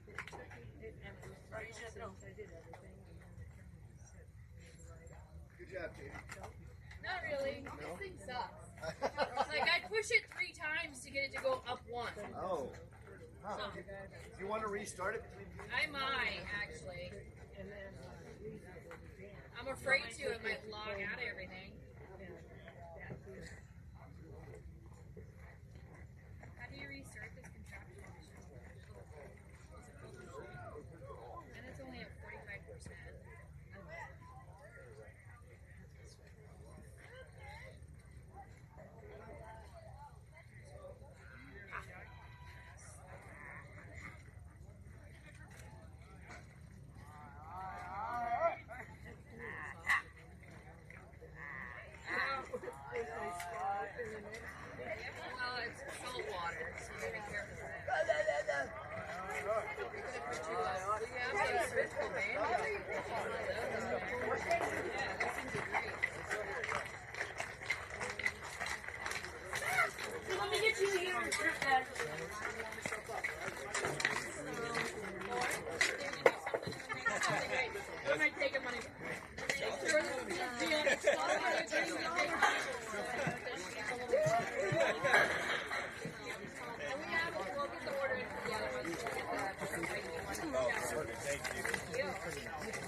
Quit crying, Chris. Jeez.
Yeah.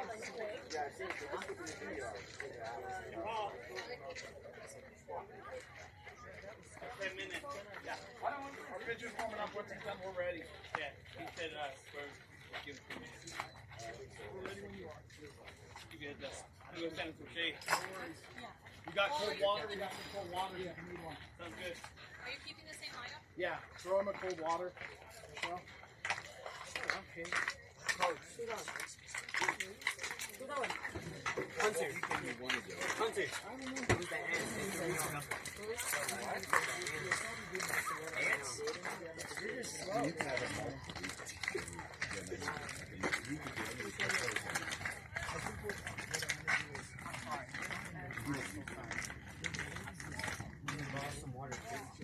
Yeah. For dragging. Oh yeah. Yeah, I'm sure I have to help move. I know that's what I was thinking. I told Stacia, I was like, yeah, you can maybe help me when I'm You know you can just like one of those LMAO.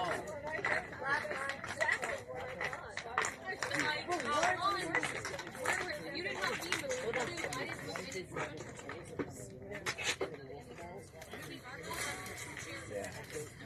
Okay, so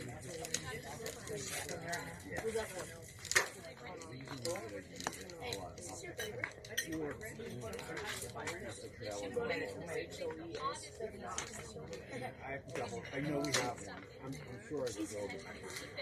We usually put it in every bucket. Yeah, I can picture it. I know my Dr. Pepper.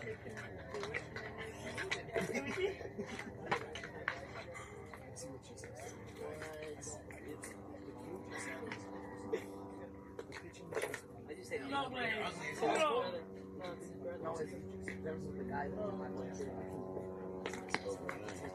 Alright, time to cook it, bro. Yes, what? No. Bro, you lied about it so bad. I'm better than you. What? Oh, hell no.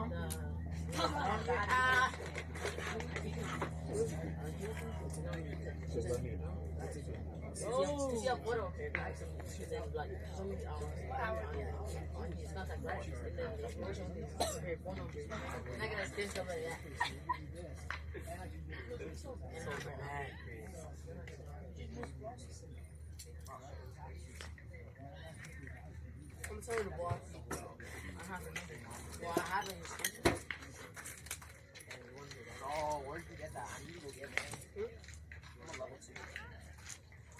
You don't even play this season yet? No, I just downloaded it not too long ago.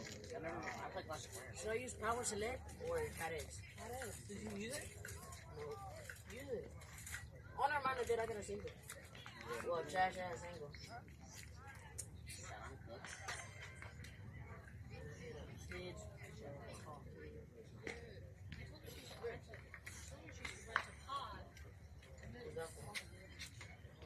She's like, Those are bots. No, they're not. oh. She said she has a whole team. You watch your right now. No, those are bots. No, they're not. They're not. They're not bots. If I hit, I just gonna hit. Are you legendary though? That's why I burned myself. Are you legendary now? You have a rank 30? A rank 9. Chat, this is my class 9. What? It's your fault. It's his fault? Yeah. It's actually not. You're lucky we don't have that hot potato. You've been holding that hot potato. It's your fault. It's actually you two at the end of the bench's fault. You and the kid next to you. You don't mess with my blocks. Like it's mad about you, kid. Never mess with my blocks. This is pretty good though. Christopher, you just block those people out. What? He didn't finish that good, but he hit good though. I had a good one for kick. Or you turn around and you throw the ball at the dugout and say it slipped. It slipped. Oh, so my bad. My bad. I should have just kick off the first thing to the brain to this one to me. I mean, my I thought you were a player. Oh, I thought you were a player too. My bad. Literally the best player in the game. Bro, like,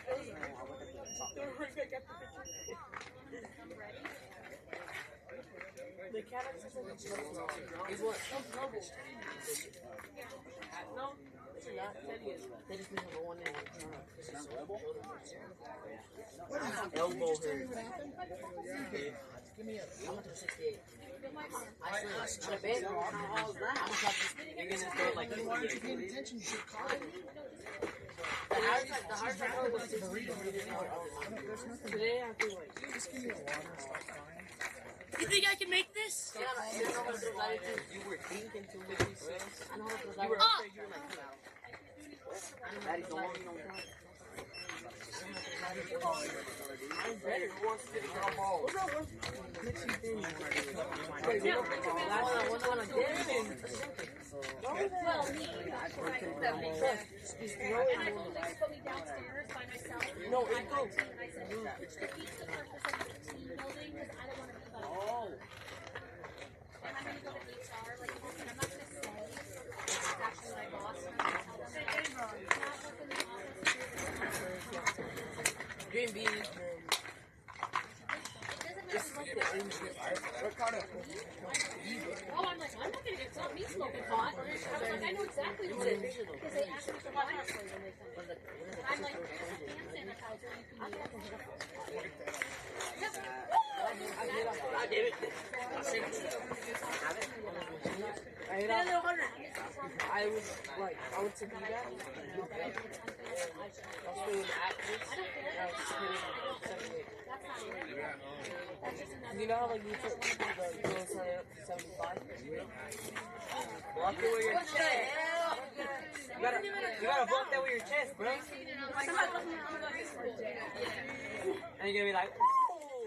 You gonna throw it down or over what? Bro, you remember last time he was a catcher? You remember last time he was a catcher? Like, oh! His name is Teddy, man. He's like, oh! Teddy! Let's go down. Ready? Better duck. Better walk.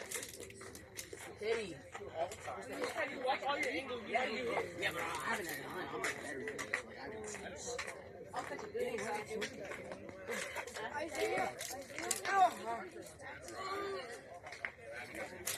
I only smack like 50.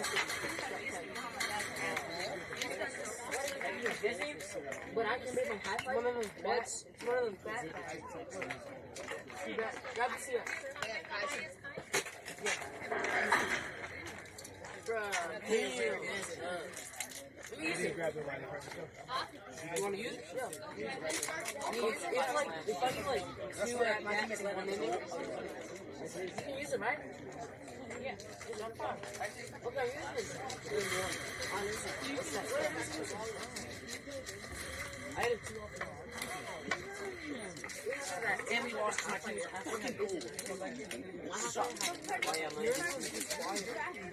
Mine was like little. Look at my stats right there.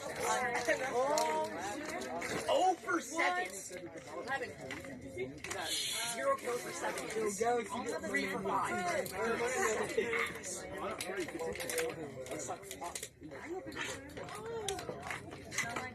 Well, I thought if we do it on I asked. I asked.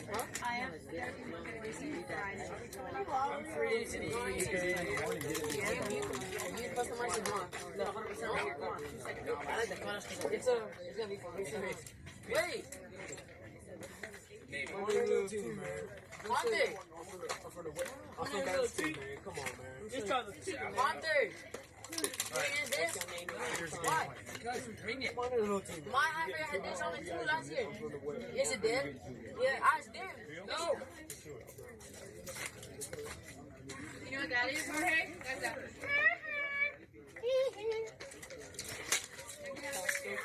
And then at the end of the day, It's right here. There's a hole in the box. I got you. right?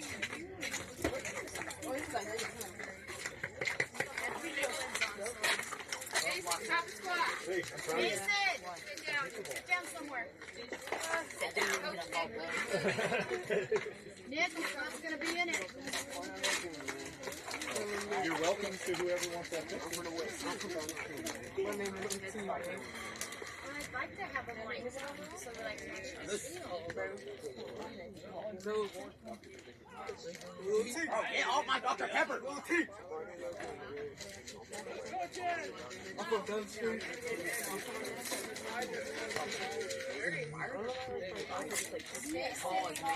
Alright, coaches meeting everybody out. Hold on. Jack Rabbit's cop spot. Sit down again. Sit down. Just sit down. Sit down. All of you, this way. Jack Rabbits, look left.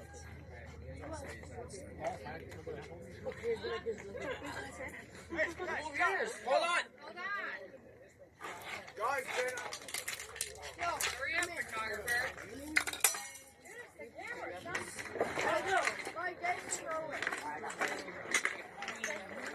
Hey, Joe.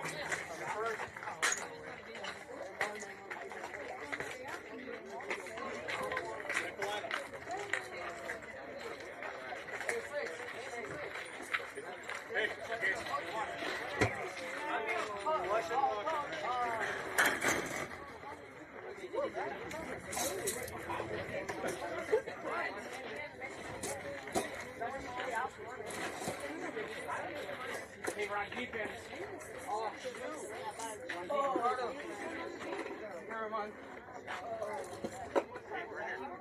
here. Hey, walk it up. Let's go, boys.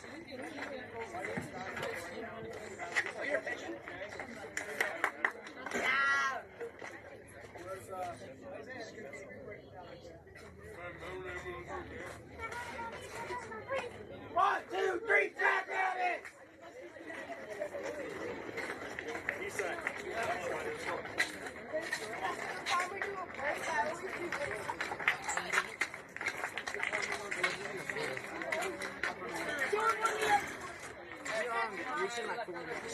Come on, let's go. Yeah, should be from Circle K. Circle K.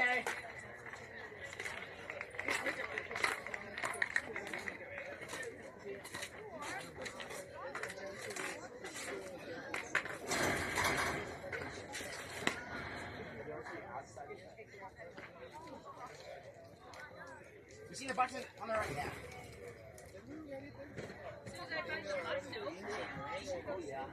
Come on, guys. Push it up. Let's go. Slide it in.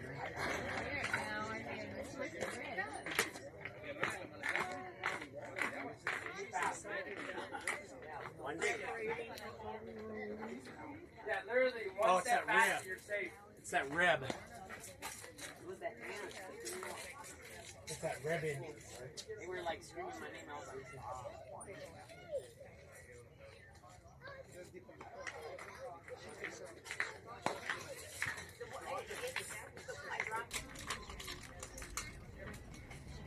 Next pitch.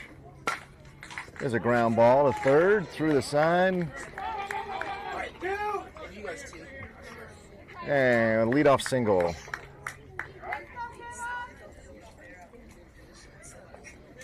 good effort, Emilio. You throw like loud things don't steal. I'm not sure what's going on with my Google feed or my YouTube feed here.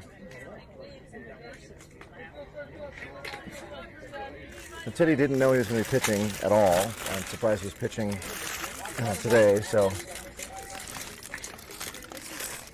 not sure how good he is mentally. 58 balls high.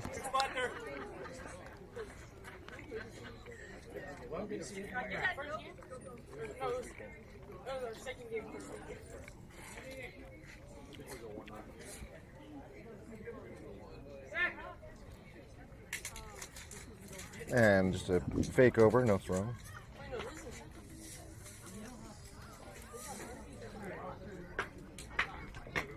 I do not know why this is showing up in the same stream.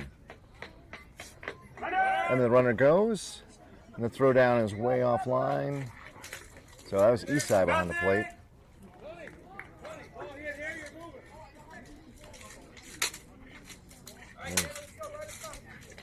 Definitely the game. So I'm not sure why it's showing up on the same feed, everybody. I apologize.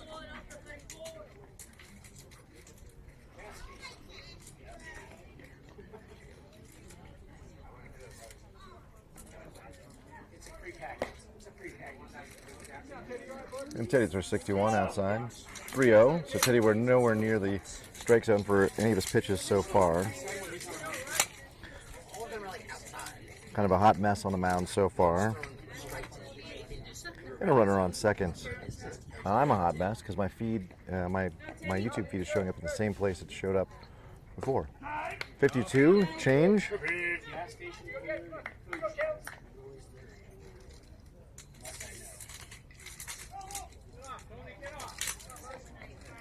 And the next pitch. It's a ground ball on the left field line. Teddy only throwing 60 miles an hour, so not fooling anybody, but 2 strikes now.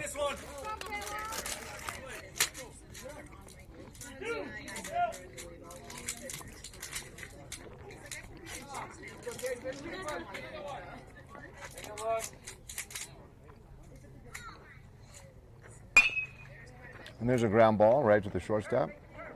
Picks up and throws to first. And they move the runner over to third. So Jorge to Joe for the first out of the inning and a runner on third.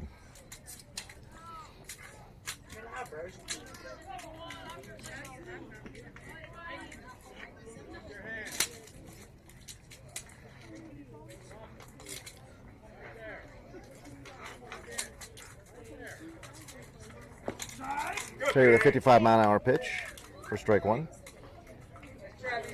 Teddy, anything by east side, you gotta come to plate, boy.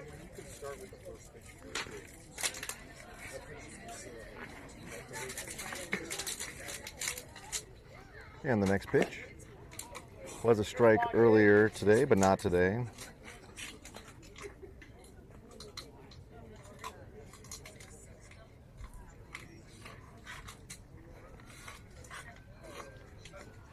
So Teddy on the mound, east side behind the plate, Joe at first. East side with a great stop. Ricardo at short, or second. Nice work, East side. Jorge at short. And Emilio at third.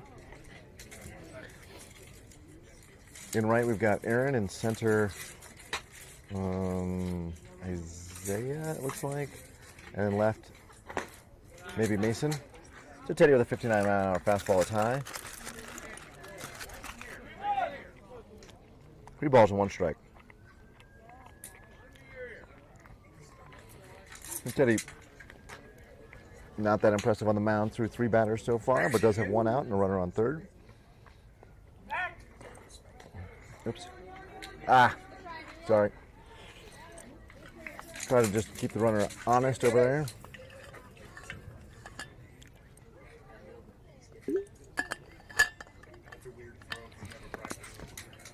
And then 3-1 pitch is in the dirt. Ball 4. And Teddy with a 60-mile-an-hour fastball. And runners on the corners for Catalyst.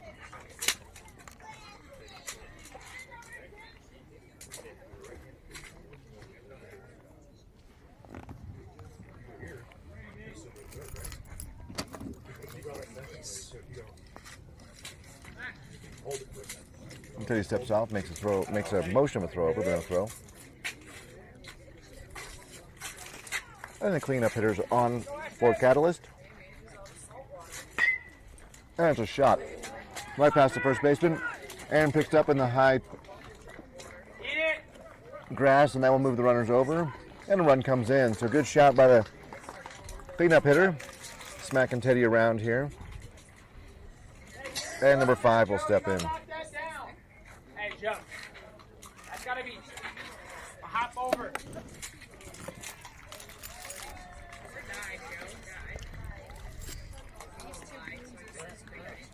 Go ahead, east side. Take a look. Runner does not go. 59-mile-an-hour pitch high. And Teddy with not a lot of speed off the mound today. Also not a lot of accuracy.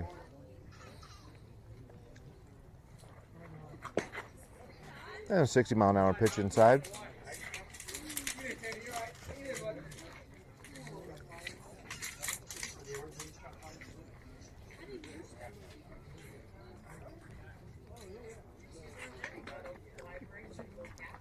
So Teddy trying to center himself. Really struggling out there on the mound.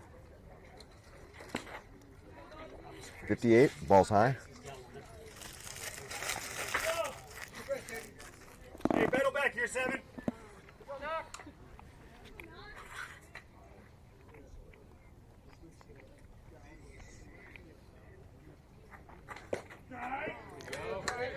$59 on the inside corner.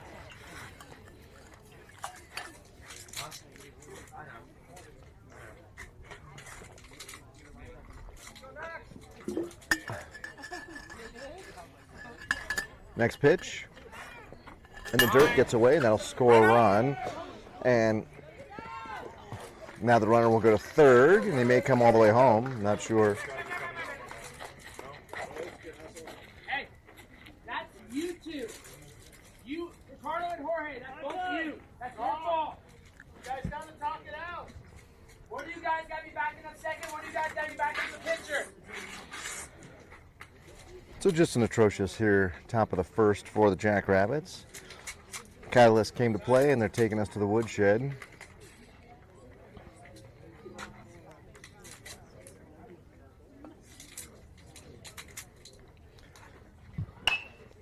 And that ball is hit. And we'll play it home. And they got him for double play. Strike. That looked like that was a throw from Mason. That's 3 outs with the double play.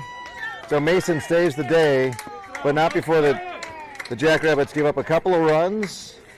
And hopefully Teddy's day is over, because he looked atrocious out there, and he and I played catch earlier this week, and he had some arm pain. So, but Mason saves the day. Otherwise, I'm not sure that we're going to get out of that inning. I'm not sure that tag actually happened. But whatever, doesn't matter. He's called out. So we'll go to the bottom of the first here. Jackrabbits home again.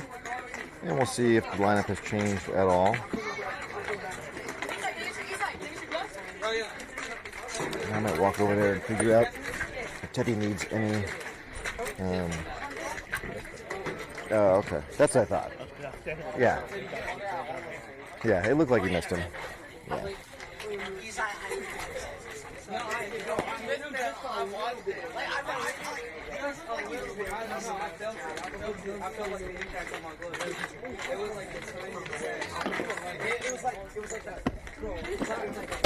Oops. That was a good call.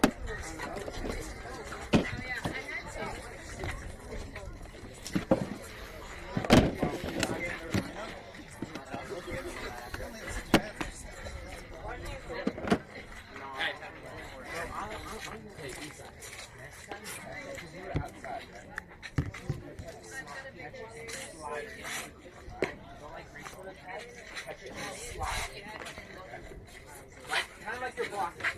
Block down both feet and slide right in.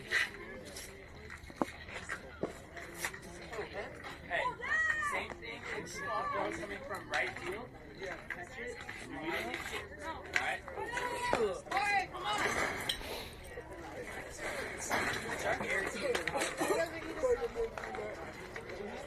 Yeah, they're about the same.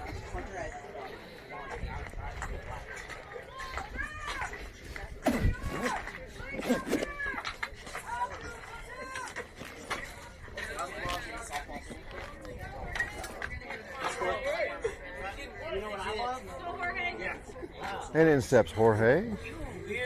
Swinging the Cat X now. And she was swinging it wasn't the Power Select, it was the Atlas earlier. So, changing up bats here, middle of the game, or between games. And they'll take ball 1.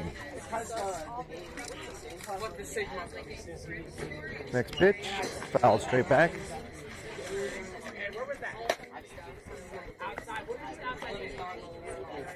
Okay. When do you the lineup? Third? Well, that's right after Aaron. So, okay. I'll bring you a burrito. And that ball's popped up right over the pitcher's mound. And the second baseman grabs it for the first out of the inning. So Aaron steps in, and Jorge will be out.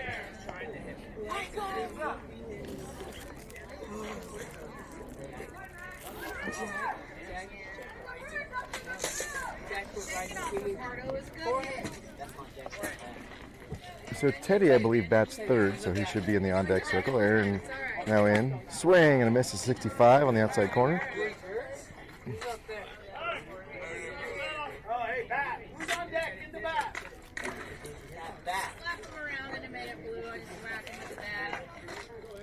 And we had a timeout because Teddy wasn't on deck, and so there was a bat in the on-deck circle that was unattended.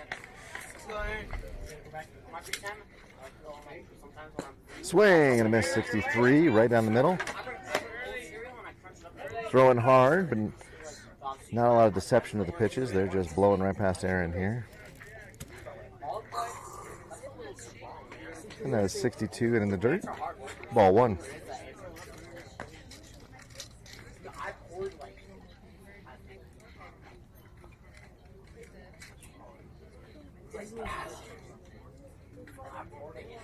And the next pitch. Foul straight back, right off the 14 sign above me.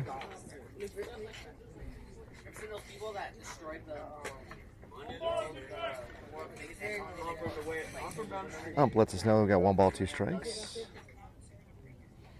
And again, we played these guys our first game of fall ball, and they beat us 12-7. That was a beautiful 65-mile-an-hour fastball. So it looks like number 34 here has just a lot of heat and is able to place him.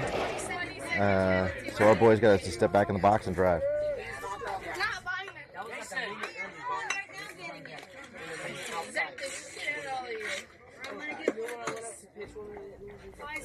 And the next one, the first one to Teddy is fouled off 65 miles an hour off the right.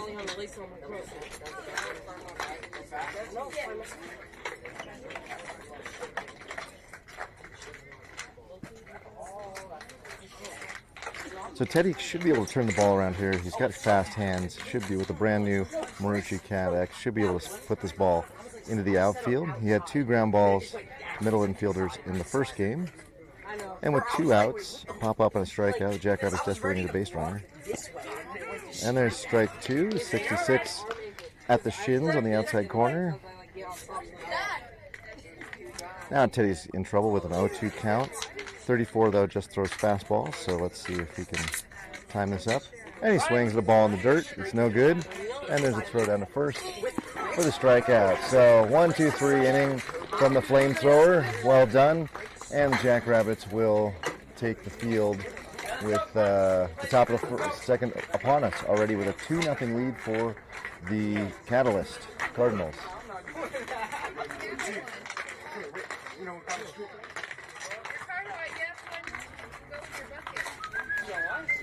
All right, I'm going to get my son some food. He is, however, having a really bad game. Because I was warming up Mason. You always stay, you always keep your legs on. Thank you. And I'm next with the blue one. He's like, can I use it? You got your sleeve? Oh, okay. wait.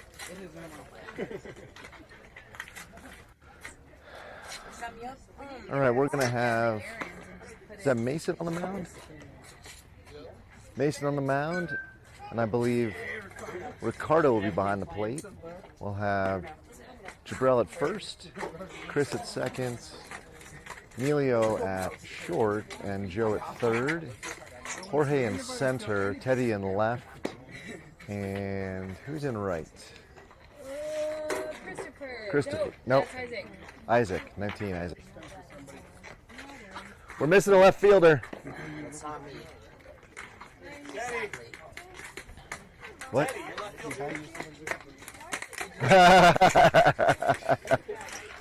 It's probably me. It's hard to find me. Can't wait for skiing season. I'm gonna hit There's a new trick I want to try. It's like So again, Mason new to the team. Throws mid-50s. I think he has a couple of pitches, a fastball and a changeup. And so hopefully we'll see those on display here.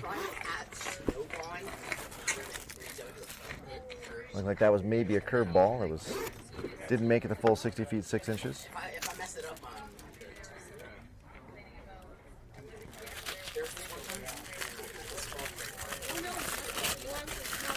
I was trying to do a 360. Sorry, folks, I'm having my breakfast burrito here.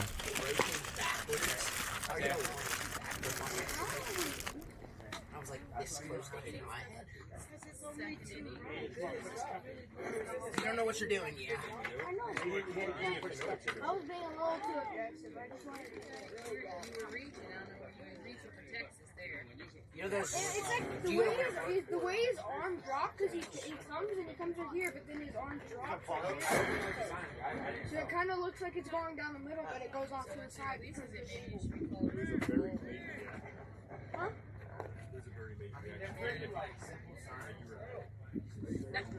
Okay. I wasn't lying. I was trying to. I promise you. At Winter Park, there's I saw it off. I promise you. I saw it off everything. that you have to sign. So with Ricardo behind the plate, don't have quite the strongest arm as we do with Isaiah or with And they got rid of the waiver. Isai. So it's going to be really important that the Jackrabbits don't have folks on base running around. So the first pitch from Mason. Hit 61. He was just keeping it nice and easy on the warm-up. Strike one. My knees and my back were like killing me for 2 days. Swing and miss. 59 on the inside corner.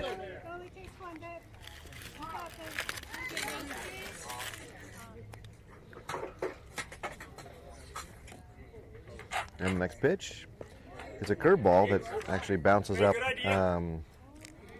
Yeah, not competitively into the strike zone. If this were cricket, it would have been a beautiful pitch. Bowl, I guess, is what they call it. There it is, a 50-mile-an-hour, maybe changeup. It was tipped and caught by Ricardo.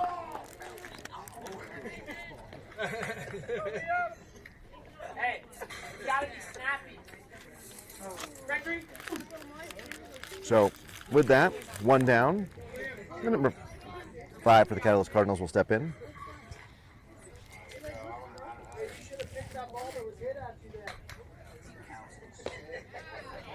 $60-mile-an-hour. 4 pitches, 4 strikes from Mason. I'm fine unless I use the heavyweight. If I use the heavyweight, oh, it hurts.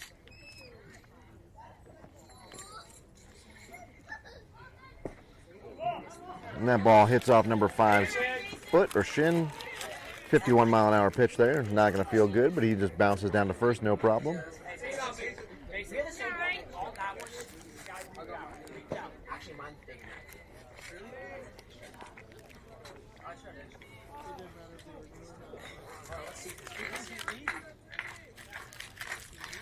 And Mason steps off. Just reset himself now with a base runner on. So Ricardo is going to have to really pop and throw if they're going to try to get the runner at second. And that ball is hit into left center, into the gap, beyond the right fielder. And that ball will bring in. They're going to have a play at third. And that ball is not anywhere close to Joe. And so the runner will move up to second as well. And that ends up being one down. And runners on second and third.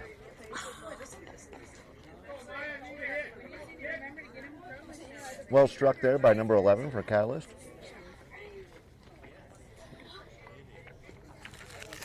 Mason now with one down. Does have first open.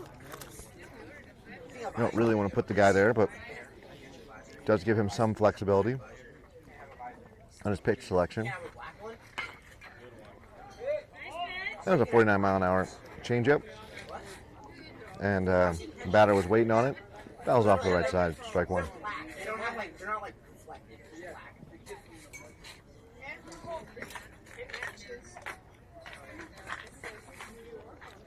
Ricardo, let's go. And the next pitch is high. Ricardo goes up and grabs it. Keep the runner at third.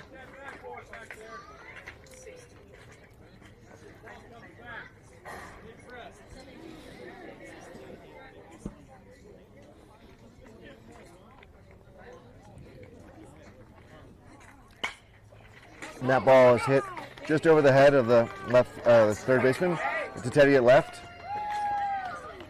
And Teddy doesn't know who to throw it to.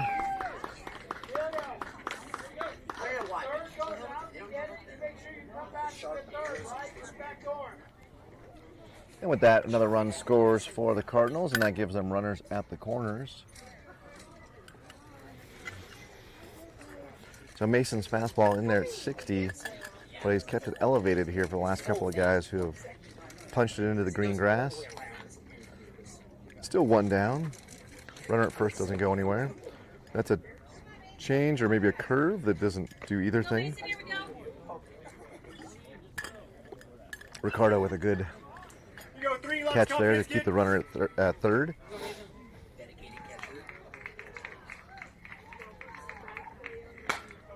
And there's a ground ball through the left side. And that'll score a run. And oops, we'll have a runner at first and second.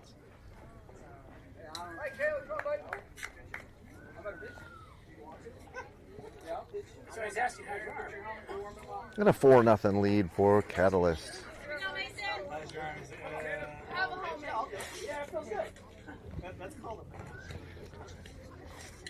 So Cardinals doing a good job of hitting the ball. And that one goes right to... We threw the ball in the dirt. We had a force at second. We actually missed the force at second. So that turned into a whole lot of nothing. Somehow... No one knows what's going on. So Chris didn't step on the base with the ball there, so they didn't get the run. Runner forced. Run does score. The runner who should have been forced at second instead gets sent to third on the fourth throw. And so now runners on the corners. Still one down. And I think it's a 5-0 game for Catalyst.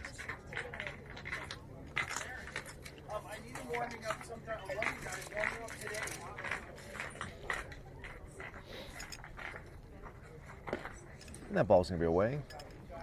57 miles an hour.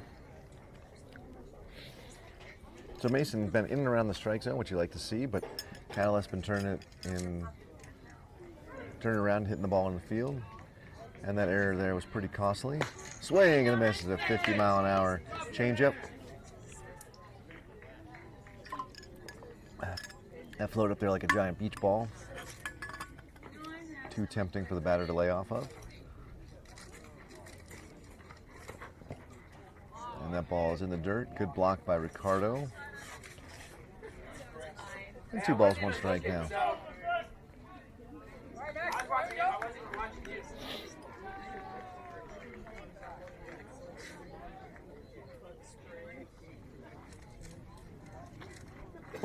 Swing and a miss at 53. So Mason taking a little off. Last couple of strikes, and it's worked. It's gotten the batter to swing at the pitch. So 2-2. Swing and a miss, strike 3. There we go, 2 down. That was a key thing. Shows how important that error is out in the field. We would be out of the inning right now, but instead, Mason's going to face number tall 45 here. So we'll see. Mason. Oh! Hey, good spot there, First pitch a little high, even though 45 has a plenty big strike zone. And the 1-0 pitch. Swing and a miss.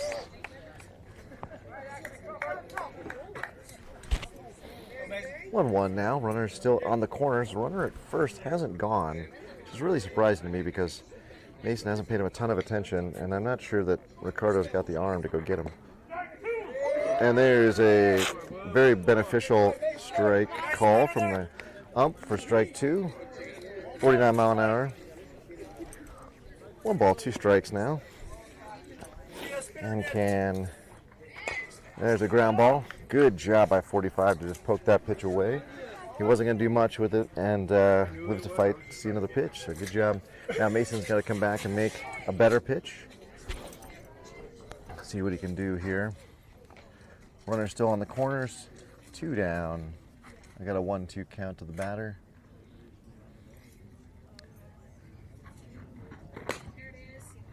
Apparently high again to 45.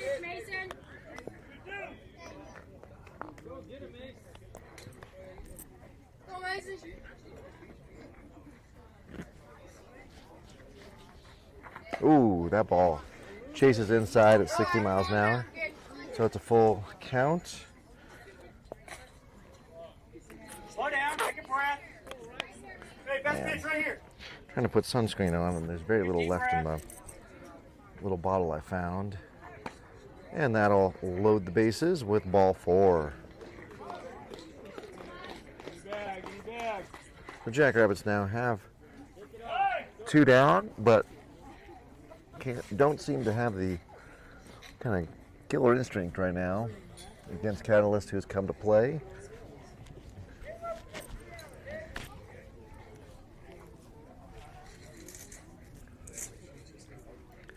And I just put sunscreen on my glasses. Good job, me.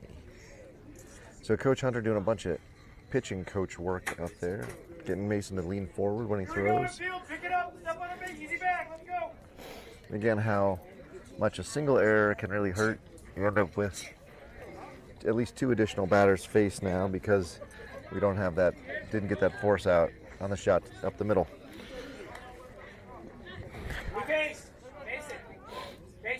And we got a quick timeout here for Ricardo to fix his left shin guard.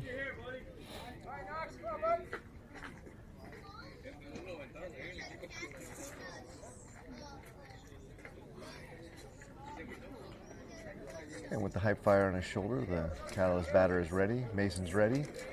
First pitch, 59, outside, ball 1.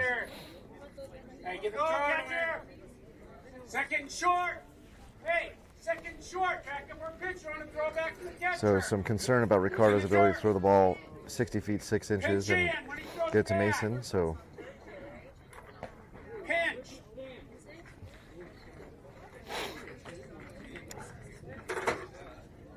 So Mason now down, no balls, 2 strikes here to number 5. No place to put him.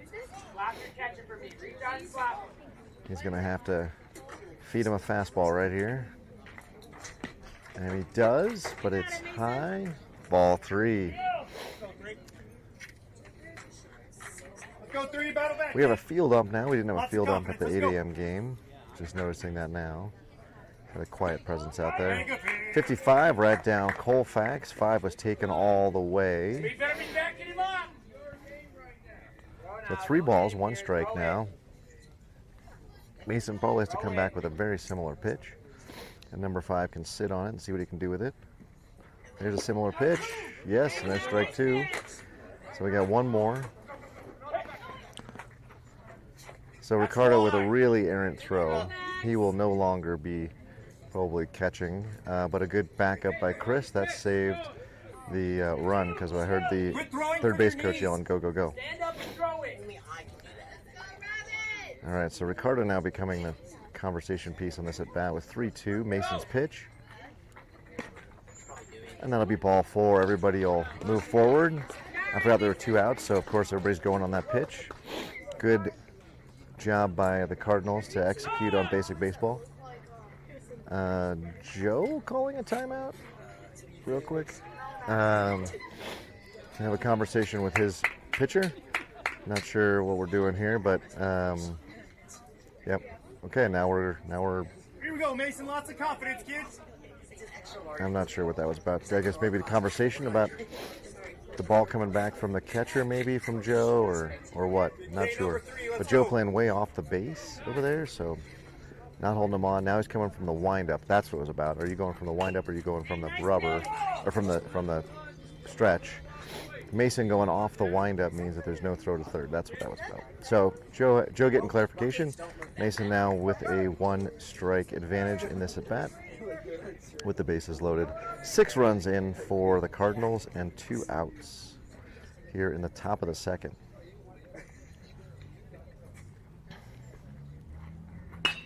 And that ball is hit right past Melio. Teddy picks it up.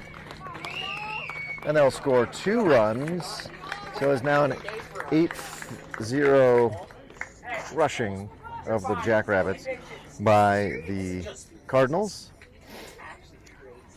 And runners at first and second. And I didn't quite see that, whether that was a fieldable hit or not. It came off the bat hot, obviously. That ball is popped straight up and out of play. Actually going to be into where our own fans are sitting, but falls harmlessly on the dirt.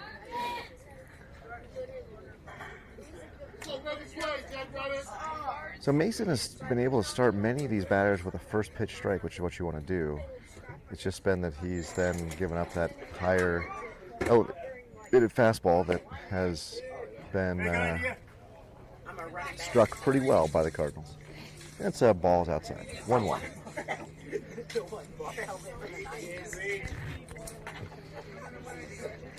Next pitch is in the dirt, skips away. We might have a play at third. We do not have a play at third.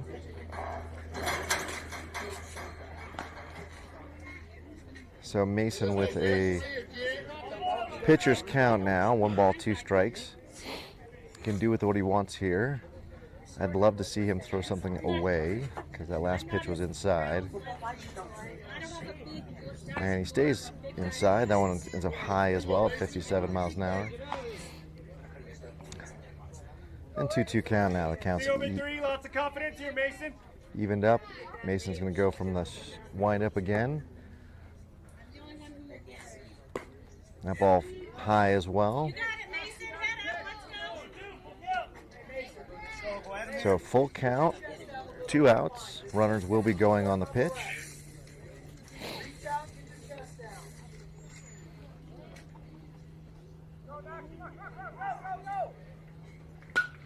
That ball's hit straight up, and it looks like Mason's going to try to get it. Couldn't get underneath it. So foul ball. Hey, Jabril, Ricardo, that's you two. Why is my pitcher making plays? Ricardo. Also confusing, we have runners on first and second, and we got Mason going from the windup. So the runner should be going as soon as he goes from the windup. Not sure why they haven't been, but now with 3-2, 2 outs, they're going to run on pitch anyway. So maybe that's why Mason's just throwing from the windup, because it don't matter.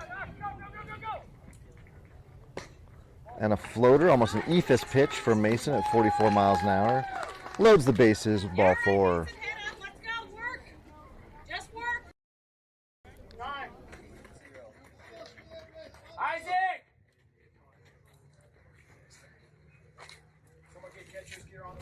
And we're going to get a defensive substitution. Isaac will be coming out of right field, and Aaron will be going in. Isaac is a pitcher only generally, or wants to be a pitcher, so my guess is he's going to go get told to warm up, and we'll get the 3rd inning, if not this inning. Already down 8-0 with the bases loaded and 2 outs. Jackrabbits in a world of hurt. Good stop by Ricardo.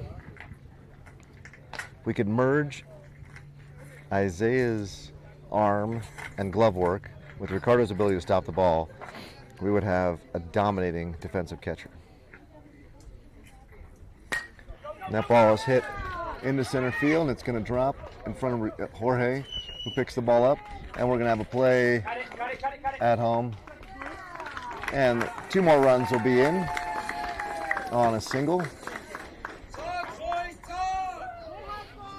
That ball's going to drop all day, and no one's actually going to get that. But little frustrating, I think. Now 10-0. Jackrabbits just being beaten like a rag here. That ball is low and inside.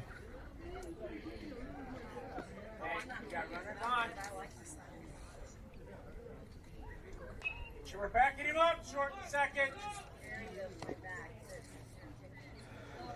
Second pitch, the at-bat, forthcoming. 45 miles an hour floats in. Strike one, foul ball.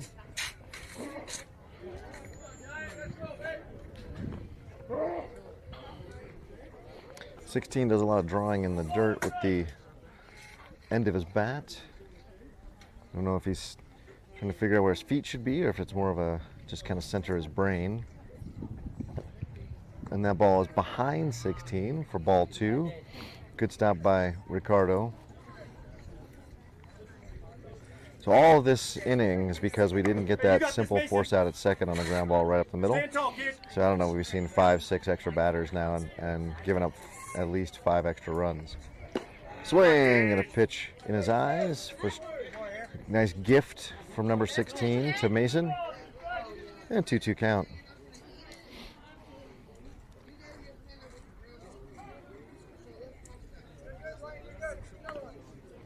And the Jackrabbits pitcher throws that one high for 51 miles an hour. So full count, 2 down. Tell me if you've heard this before. Everybody's going to run on this pitch. Mason needs to keep the ball low here. He steps off just to keep number 48 a little bit more honest. No one's holding him on, so he can get a huge lead. And that ball bounces before it gets to the plate. And that's ball 4. So we are now just watching a poor pitcher struggle out there. Not much we can do until Isaac gets warmed up. He's down the left field line. I can see him throwing, but he needs some more throws for sure. So this is Mason's inning until Isaac's ready. Mason has definitely come off the speed that he had at the beginning of the inning and throwing 59-60. Now he's mostly throwing 55 and 51. That was 61, although way inside. Chris, can't have it. Keep working. Let's go. Every time. I have a feeling that coach is going to be really upset with this inning in the way that really the defense hasn't moved around. No one's really been helping. Not a lot of energy out there. That was ball 2.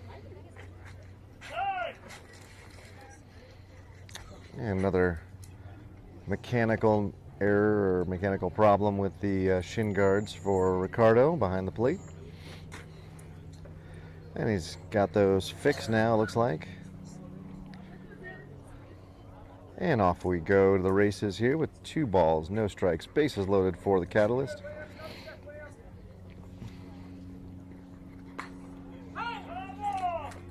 Foul ball off the hands and double zeros.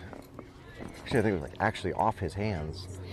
I couldn't tell it was off the Easton batter's hand, but the way he's walking around there, looks like it may hurt. And the next pitch from Mason. Swing and a miss, a 50-mile-an-hour pitch on the outside corner. Double zero gave him a little gift there. So Catalysts have given Mason plenty of gifts here and several at-bats. Mason's got to really take advantage of those gifts and get himself a 3rd strike here. He does not, bounces that ball away. Ricardo actually looked the runner back before he went and got the ball, but it worked. 48 was busy looking at Ricardo, not the ball. I think had he just kept running, Ricardo would have not been able to catch up with that ball.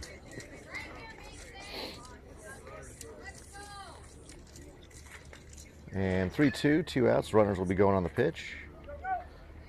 And that ball's popped away and foul. So we're going to run this again. Run this all over again.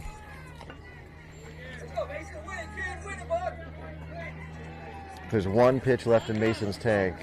This has got to be it. Let's see if he can bring this pitch in here.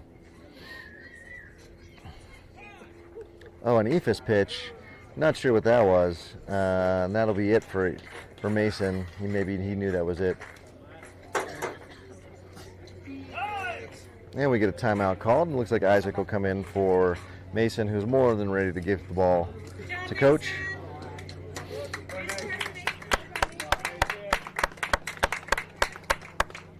Applause to anybody who's willing to get out there and throw pitches and be a man on an island. So Isaac will get some warm-up pitches here, and I'll be back in just a second. I gotta go fill up my water bottle. But with an 11-0 lead, Catalyst has this game firmly in hand.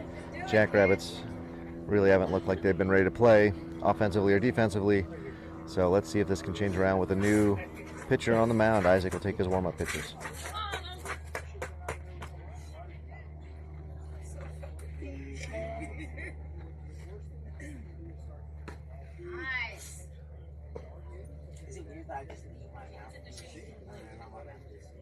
Why are you judging me?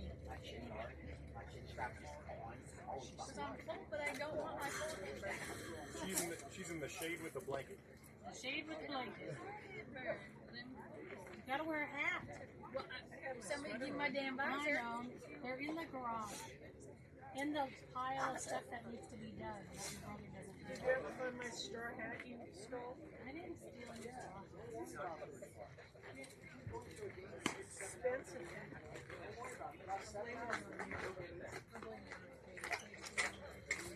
Sure. I don't wear those kind of hats, but I'll take one for the gift. Take one for the gift. You're gonna choose the worst.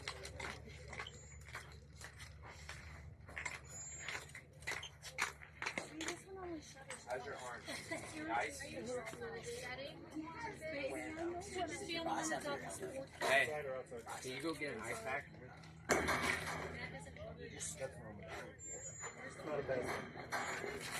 Hey, you got the car keys? I have a sandwich baggie in my purse. I can empty out in a second. No, we have ice cream.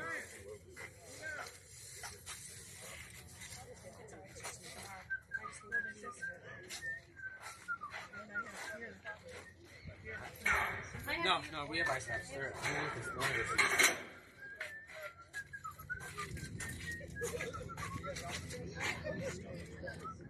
Hey. First ball. Isaac's first pitch is high, ball one.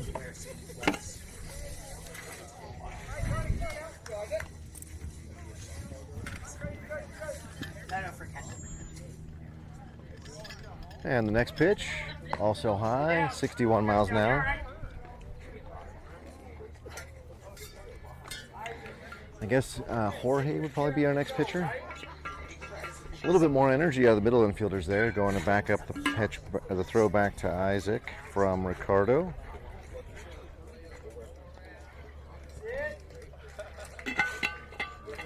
And the next pitch, also high, 62 miles an hour. Gotta sit down and then push, right? Takes a lot of practice.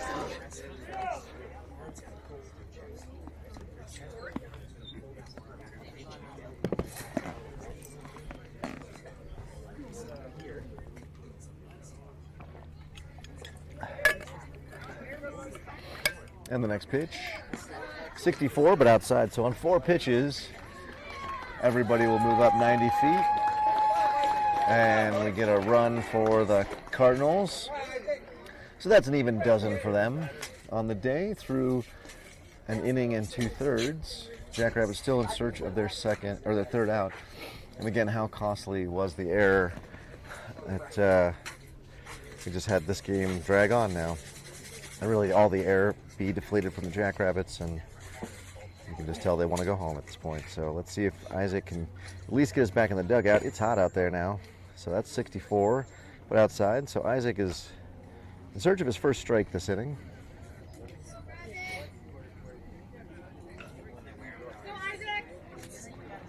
It's been a tough day on the mound for all Jackrabbits pitchers at this point. With the exception of Isai. Isai pitched well in the first game. Again, this is fall ball, so we're letting new, kids play in new positions and try out new things. So Mason trying out make the starting rotation as a pitcher. Same with Isaac here. It's about attitude and effort, which we're not seeing a ton of effort from the kiddos. There we go, 63 at the knees. And that's the first pitch that we've seen. It's been competitive, and Isaac gets it with a strike. Now, he got rushed into it, trying to get Mason off the mound as quickly as possible, so let's see if he's into it now. And there's a ground ball, foul down the left field line, just outside of the dugout. And great play by Coach Nick to get that ball back to Isaac ASAP. And we got 2 balls and 2 strikes, says the ump. So after struggling to his first batter, Isaac here being much more competitive with the second batter of the inning for him. I say that and the ball bounces way out of his glove, or it gets way out of, bounces out of the glove of the catcher, it goes way high. 3-2 now. Here we go.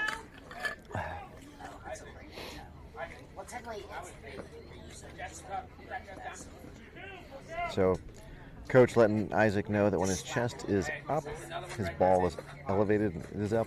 If his chest comes down on the delivery, the ball comes down. So let's see what he does here on this 3-2, 2-out pitch.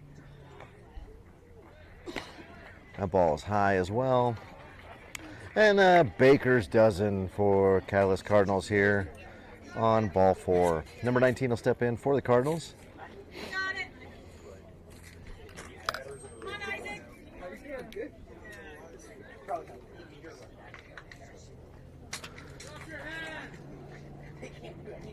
We are also working, of course, in the fall ball here with these 60 feet 6 inches and a mound, which is good experience for our pitchers because that's what they'll be pitching off of for the rest of their baseball career.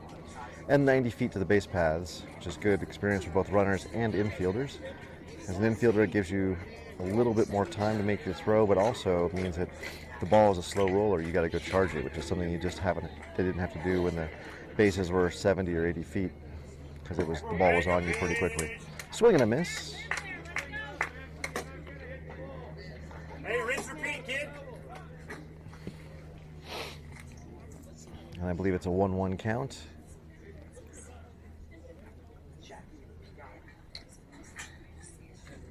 And the next pitch. It's going to get away from Ricardo. Runner does not come.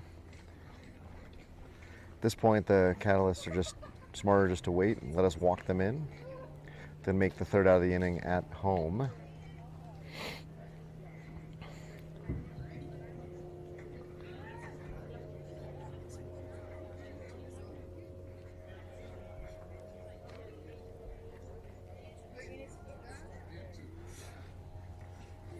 And the next pitch. Swing and a miss, 63. Right there at the letters. 2-2. We've seen a lot of 2-2 counts, only to lose them over the next 2 pitches. So let's see if Isaac can break that.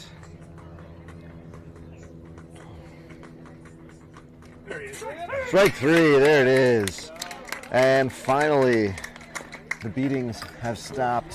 13-0 is the score.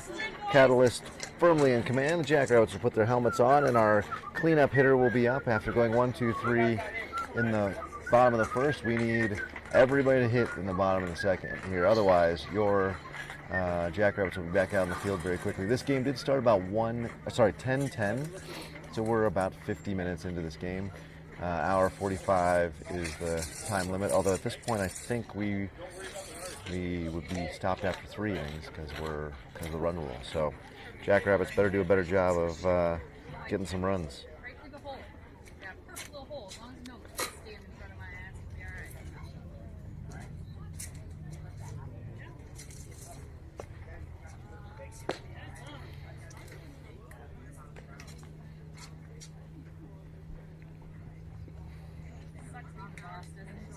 Hey, Blue, do you need bladder?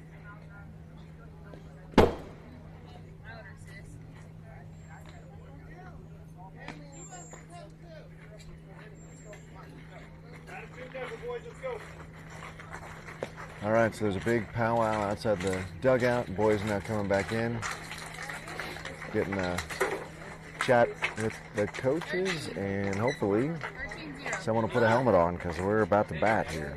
Attitude effort, let's do it. Alright, boys, we need some bats. Oh, that! Just like throw, find the zone, and then work in your mechanics. Are you gonna help me change the headlights on my car?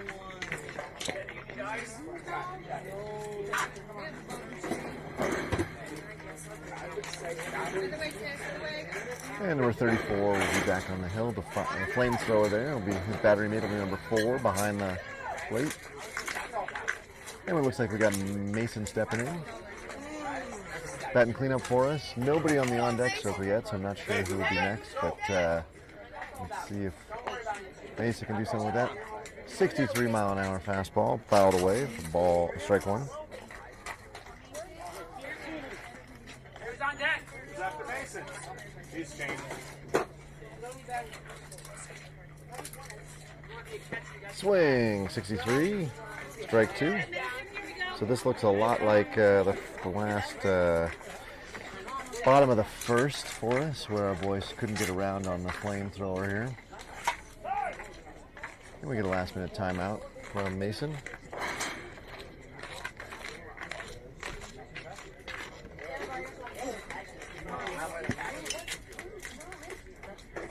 And that ball is popped to the right side, and the first baseman underneath it for the first out of the inning, 1 down. So that's exactly what Jorge did in the first inning. Hi, hi. Glad to see you in the flesh.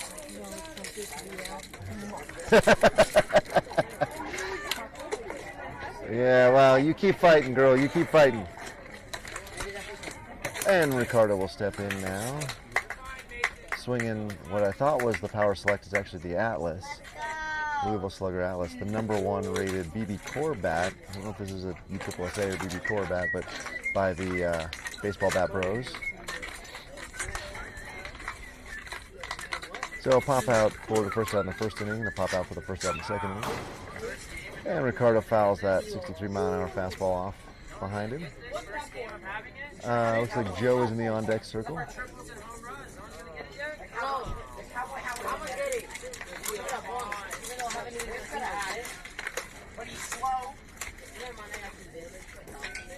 And the next pitch is 63, but away. I mean, by away, I mean over Ricardo's head.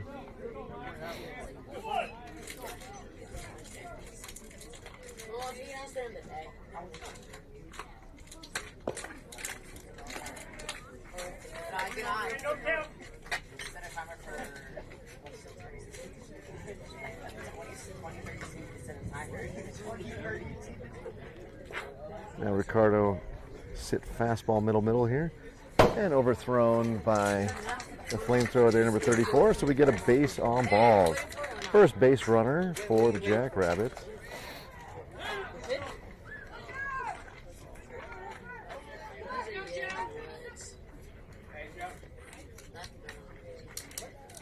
Just so folks know, we will be back next weekend. And our games are at 10 and 2 Mountain Time. So a little bit later start for us with a little break in the middle. Be an all day at the ballpark kind of day.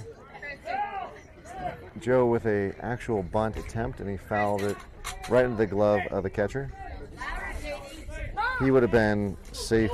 He could have cartwheeled down the first base and been safe. But unable to make contact there and put it in play. So strike 1. And strike 2, and there's the throw. Beautiful throw. And we missed the tag, so Ricardo is in safely.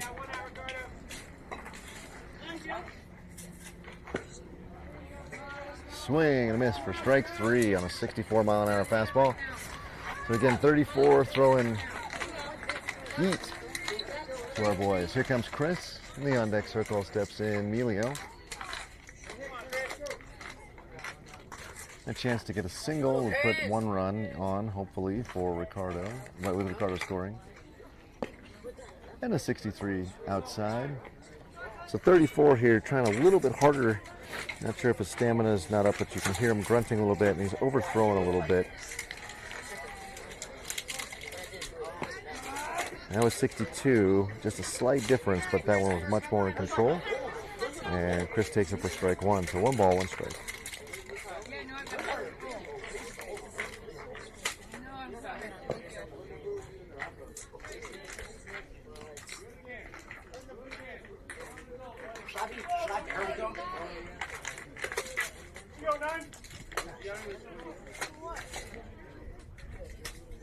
Swing and a miss, 63 outside, 2 balls, 2 strikes to Chris.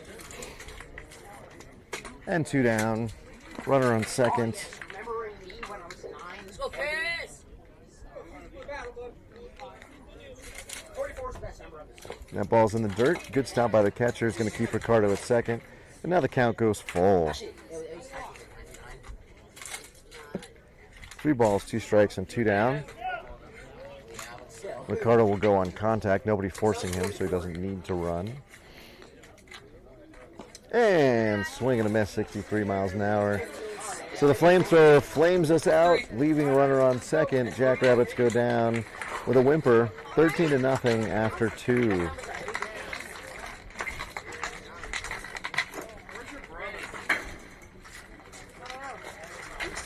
We'll see who comes out to take the field here and what new positions we get. I think Isaac will be back on the mound. But Jackrabbits just sort of lollygagging, no real energy. Everybody just sort of walking.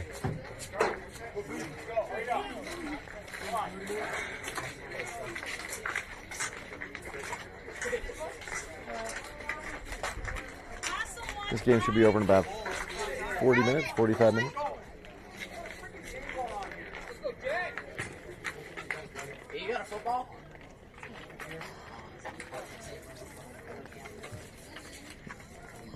So Isai will take right, Mason in center, and Chris in left. Joe at third, Jorge at short, Aaron at second, and Jabril at first. Isaac is back on the mound as expected, and we'll see who's putting the pads on. With Isai and it must be Ricardo, I suppose.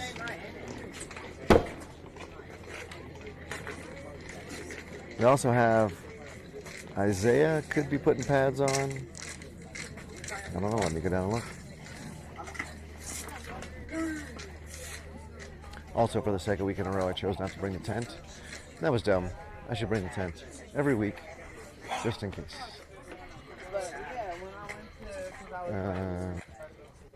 All right, Ricardo has the pads on, so Ricardo will be catching.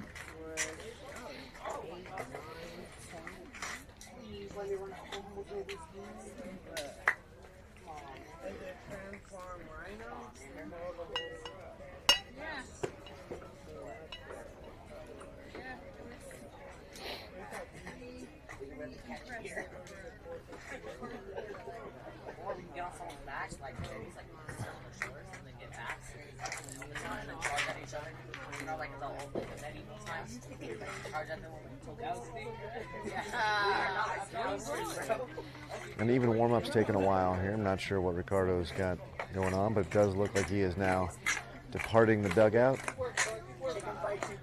and ready to take over duties from Coach Hunter.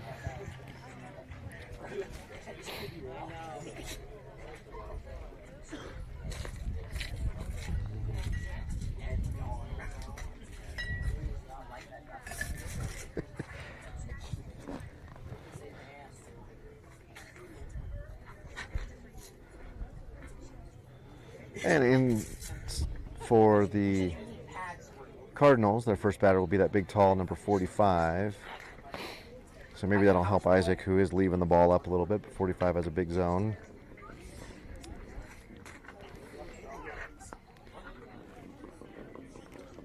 So look, got 2 passes. These guys are all just throwing them freaking years like a foot to 2 feet in front of them. And the call for balls in.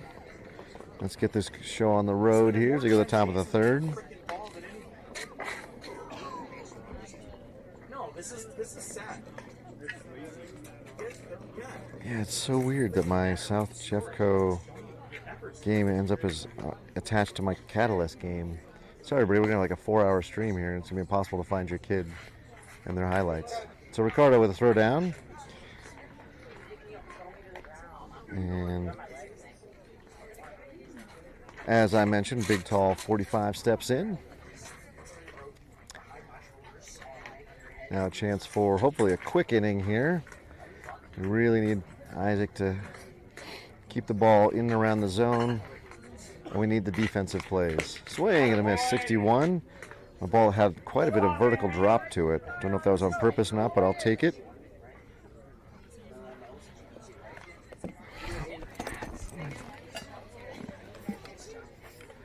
And the second pitch of the at-bat forthcoming. Here it is. It's fouled off. Isaac now. No balls, 2 strikes. Maybe the first time we've gone 0-2 to anybody this whole game. So Isaac now with a chance to be a trendsetter here. Get ourselves some first out.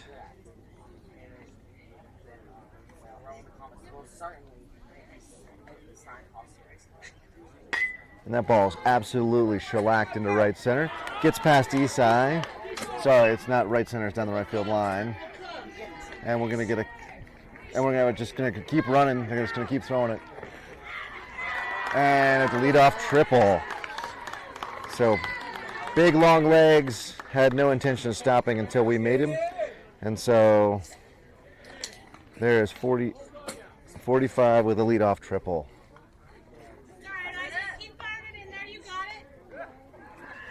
So Isaac at least throwing strikes. But we got to make the defensive plays. That ball was not catchable. There's no way that Isai was going to come down with that. It was really this that 45 had decided he was getting the triple straight out of the box, and we didn't fire that ball around like we should have. And that ball will get away, and 45 will be in standing up. And that is 1 run in, 14-0.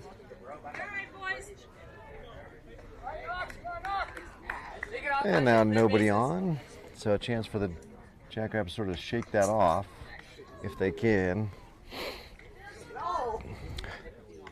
Playing with all the energy of an 87-year-old man sitting in a recliner.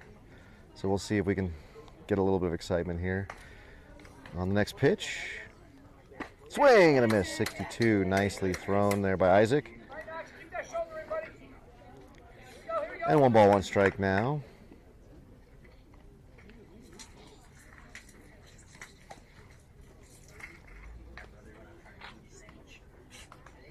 There it is, 62 on the outside corner. So that was, first strike was high and kind of inside. Second strike low and away. So really good placement by Isaac.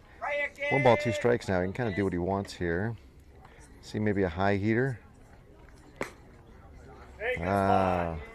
Good spot. The ump doesn't call that pitch, so you're really trying to get number 5 to swing at it. Given how well the Catalysts have been hitting when we've elevated the fastball, I just love to see him keep the ball down around the knees. Ump likes those lower pitches anyway, and you can't do as much with a pitch down the knees. That is outside. And so going from a 1-2 count now to a 3-2 count, full count. We've lost a lot of batters today on this 3-2 count. Let's see if Isaac can just give one right down the middle. Don't even mess around. At least make him earn a spot on the base. Isaac, here we go. And he does not. He throws that ball in the dirt.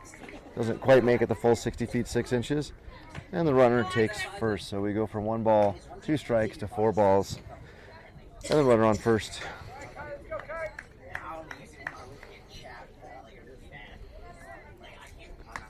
See if Ricardo can get a throw out here. Jorge and Aaron talking to each other. Jabrell over at first holding him on. Runner does not go. Ball's inside.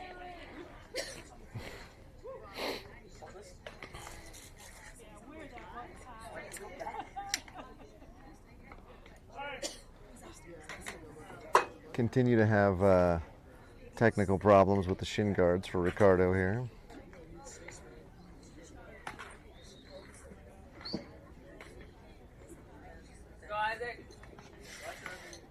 And the next pitch. There it is. That's been a strike all day. Just wish they would Batters would just keep throwing the ball there. Or sorry, pitchers would keep throwing the ball there because the batters can't do anything with that. Best they can do is foul it off.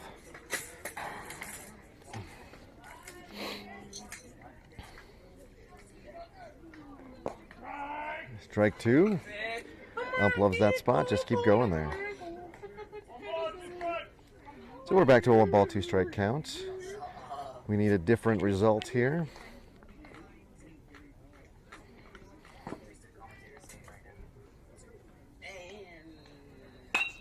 And that ball is hit into left field. Chris is underneath it. He's going to come down with it. A good grab when the runner retreats to first. So good swing by the batter. Just happened to go right to Chris in left. And with that one down. It's number 48 will step in with the hype fire on his shoulder. When shopping for that new bat for Teddy, we did see multiple signs within Dick's Sporting Goods reminding people that the hype fire is not banned by any Colorado sports associations. Swing and a foul ball back. I will say, looking at the Baseball Bat Bros videos here on YouTube, they suspect at least the drop 5 is juiced, if not the drop 8 as well, because they were hitting the ball ridiculously far. They were hitting the ball 470, 490 feet sometimes with their hype fires. So, but a lot of controversy, no action taken here in Colorado, so the hype fire is a legal bat, and you should be swinging it if it fits for you, as it does for 48. He takes that second pitch outside for ball 1.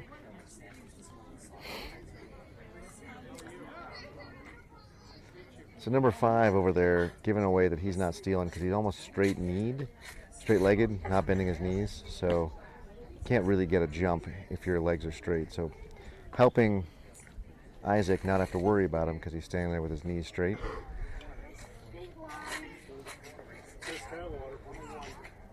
And 2 balls, 1 strike. Isaac searching for that elusive second strike. And there it is. Oh, there's a ground ball. To second. To first. And they got him for the double play. Good job. First sign of any sort of defensive life out of the Jackrabbits this whole game. And we are happy to see that. So, Jackrabbits, the Catalyst did put another run on the board that time with the leadoff triple and the run on the pass ball, but once we got that was it. So good defense from the Jackrabbits, turn the double play, and end the inning.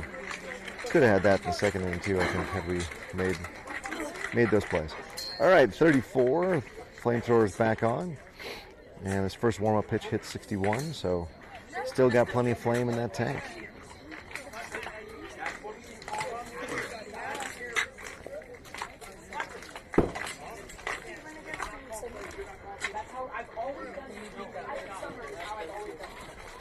Give me a water.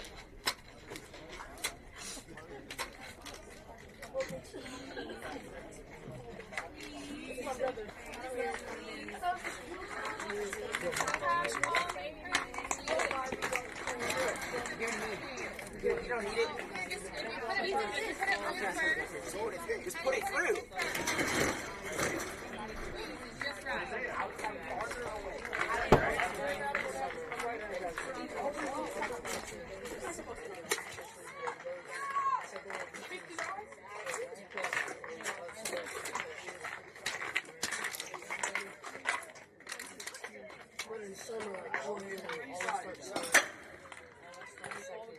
I'm not John and always start third. Joe would always start first. Teddy would almost always start. Esau would always Center would be left side. Or you would be left, Jack would be center. I feel like you should do this. All right. So we'll have Emilio will step into the batter's box for the first pitch. 63, low and away, like that ump likes for strike 1. And Isaiah will be in the on-deck circle. And that's strike 2 on an outside pitch. So now Emilio's got to be just reaching and poking if 34 stays out there. Oh, he comes back inside. Ball one. It was because we were the last seed.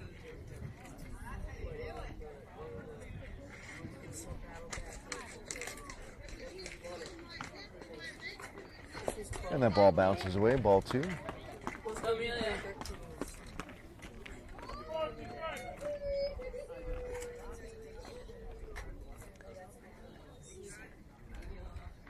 And there's ball three.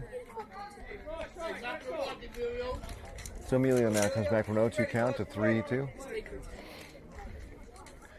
Other coach suggesting that the pitcher throw a strike.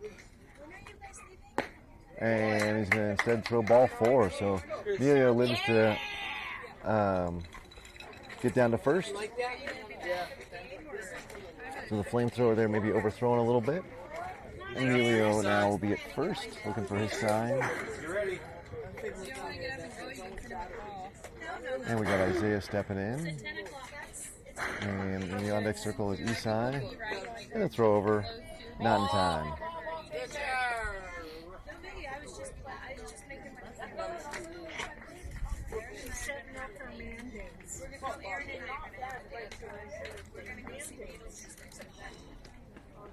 And the next pitch is in the dirt. And we're going to have a throw that's a little offline. Emilio into second safely. So Emilio now getting as far as any Jackrabbit has all game. It's second base with nobody down.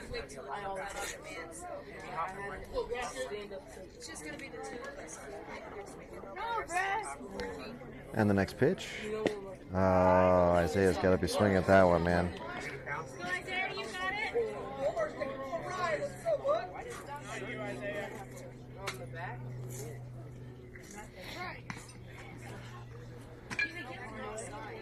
And that ball bounces in. So when 34 throws 61 or 62, it's a strike every time. When he throws 63, it's not. It's just a slight hitch or a slight something in his windup where he's overthrowing and burying the ball in the dirt or moving the ball outside the zone. And I think that's exactly what the coach is saying to him. You don't have to overthrow. Jackrabbits can't hit you. They haven't been able to hit you all day. Just throw the ball over the plate.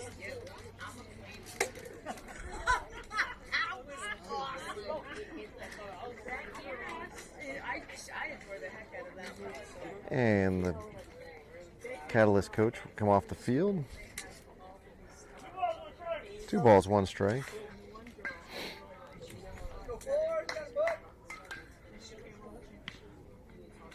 There it is, 60 miles an hour, right there. So throwing hard, we still can't catch up to him. And doesn't need to overthrow.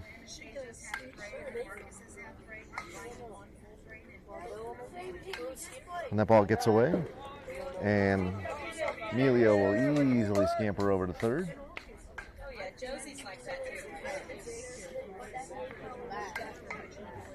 So Emilio now, furthest any Jackrabbit has made it in this game, to third base. A mere 90 feet away, and maybe we can knock him in to at least put a run on the board, not get shut out. And that 60-mile-an-hour pitch is inside for ball 4. And Isai looking for a sign. Isaiah now looking for his sign. And the call of 131 from the coaches at Catalyst. So my guess is some tricky play is on. And they're going to do a back pick here, or potential for a back pick. Isaiah will take second without a throw. So now second and third, 2 runners in scoring position. The Jackrabbits have not been in this position all game. Isai up, Jabril in the on-deck circle. Swing and a miss at 63. So Jabril loves a fast pitcher. So we got to get him up. Isai's going to have to swing sooner. He's going to take that 60-mile-an-hour pitch inside.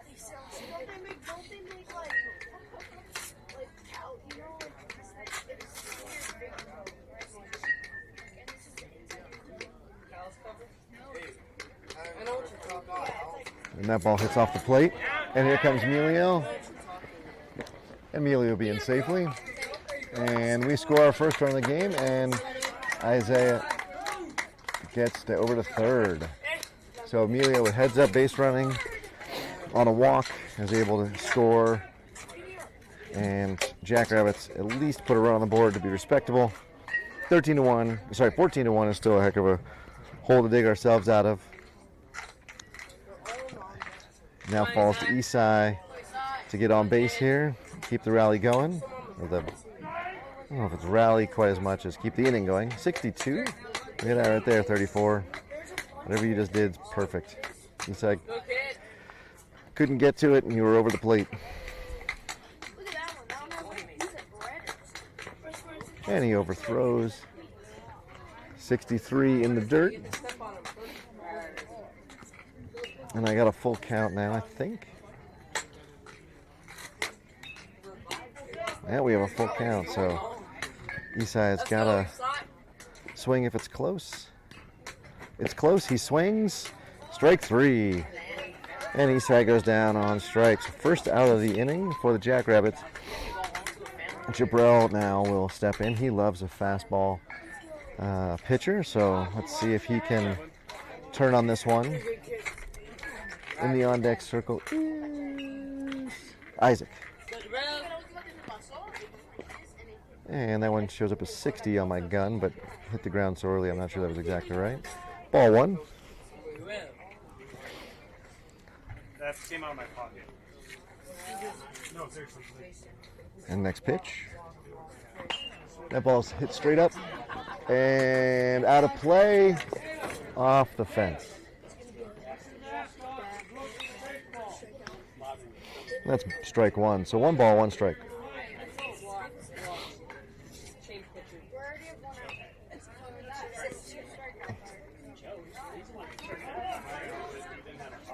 One ball, 1 strike, 1 down. Isaiah down at third. Swing and a miss, 60-mile-an-hour. Nice pitch by 34. Not sure why Jabril missed that one. Maybe just a little underneath it. Not sure.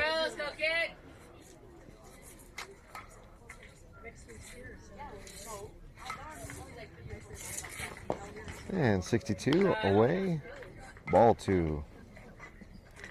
Unfortunately, this isn't a trade we can take. 34 is leading with strikes every time, so Jabril's got to be swinging here. Oh, that one's away. And Isaac doesn't come. Oh, sorry, Isaiah doesn't come. So now we got a full count. The 1 down. Jabril's got to be pretty prudent here.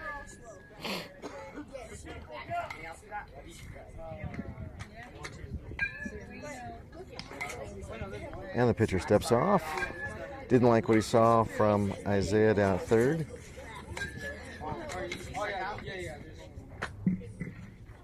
Swing and a miss. 60-mile-an-hour right down the middle. 2 down. And Isaac will step up with Isaiah on third. That will turn over the order, so we'd expect to see Jorge at the on-deck circle next. Isaac needs to get on here. Swing! 60-mile-an-hour pitch right down the middle.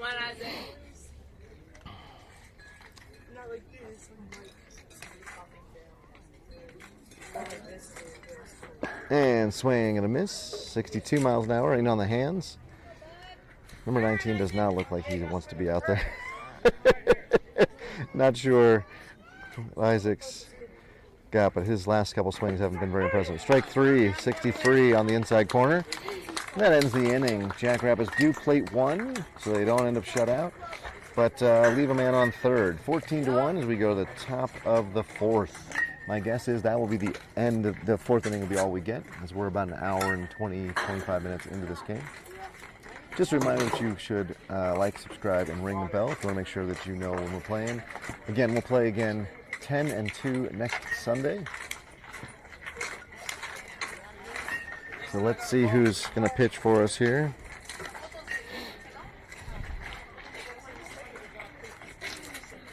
Hey guys, what do you control right now? So I've got an infield. I don't have an outfield. Isai going to right. Aaron to second. Chris to short. Or Chris going to be... Yeah, I think Chris is short. Yep. Chris at short. We're going to have Mason in center. Jabrell at first. Joe at third. Ricardo behind the plate. Looks like Jorge swinging his arm. So it looks like he's going to be ready. Teddy will be on the bench. And I don't think there's a left fielder yet. Do we have a left fielder yet, Teddy? Oh, Isaiah. We think it's Isaiah. All right.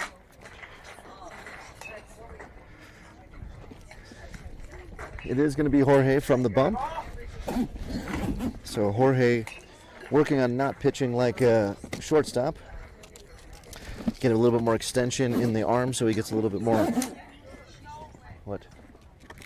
Gets a little bit more speed on his fastball. Otherwise he throws mid to high 50s.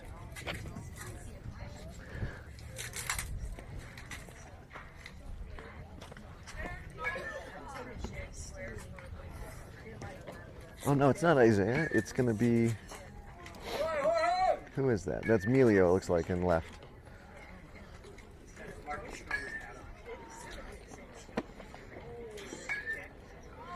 Hey, Joe. Are you playing shortstop? Are you shortstop? Now, why are you over there taking ground ball? Get over here in the third.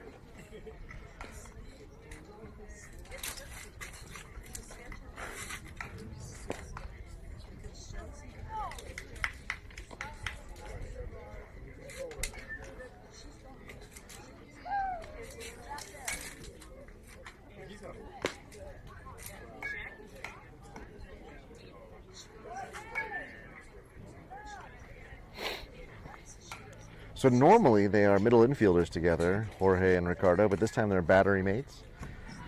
Leaving the middle infield with Chris and Aaron, which is, again, purpose of fall ball to try folks at new positions. Joe at third also is a new spot for him, as he's been playing around the infield. Normally he's first baseman. He's over there almost like a, I don't know, something that doesn't move.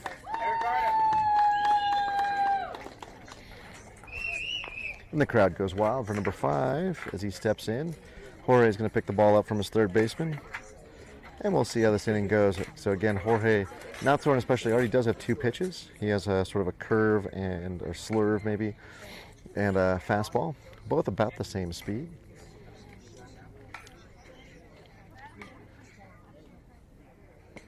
.54-mile-an-hour fastball. Again, sort of a truncated delivery, sort of shot put almost. Short arm of the right arm, so it doesn't generate a ton of power, but is quite accurate. And he's going to pop that ball. Heads, heads, heads, heads, heads! And that ball goes straight back for strike 1. 1 ball, 1 strike now.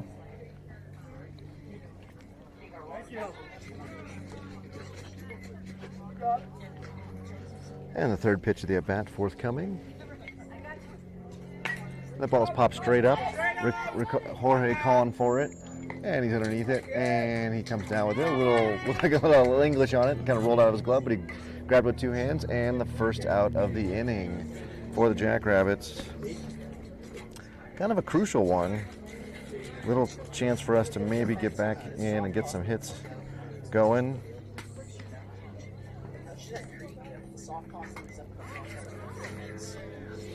And left-hand number 16 steps in. 50 miles an hour around the corner. And we'll take that. Throwing strikes is key here. Jorge is and probably always will be what's called an inning eater. It's a pitcher who stays in and around the zone, doesn't put a lot of wear and tear on his arm, so you're able to throw him for multiple innings, and he just basically challenges the offense, the batting team, to get on by hitting the ball. That, of course, was nowhere near the zone right after I said he'll be near the zone. So good job, me. Stride farther, chest down. At times, Jorge looks like he's throwing just batting practice. Here comes a real pitch. And there's a nice ground ball to second. And it goes off Aaron's leg, and Aaron's unable to pick it up. And we throw it to first. And they called him out at first. Okay. And there you go. So 2 up, 2 down. And Jackrabbits now are going to face 0-0. Maybe. With 2 down.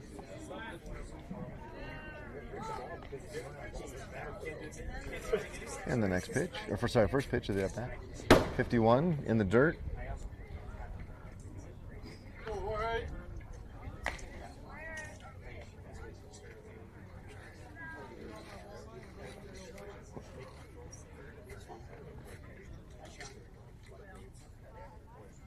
And the next pitch is just hit down the right field line. Fair ball. It's fair ball, let's go! It's fair! Come on, it's cold.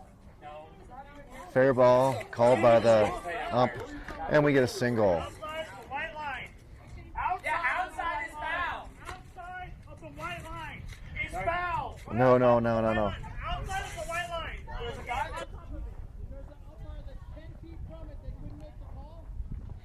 And we're going to have a single here, and a runner, or number 12 is up for the, here we go for the Cardinals. I'm using that one, Brandon. That one. I'm using that one for everything now. That's what I'm going to add to my everyday. There we go. Runner does not go. Sorry.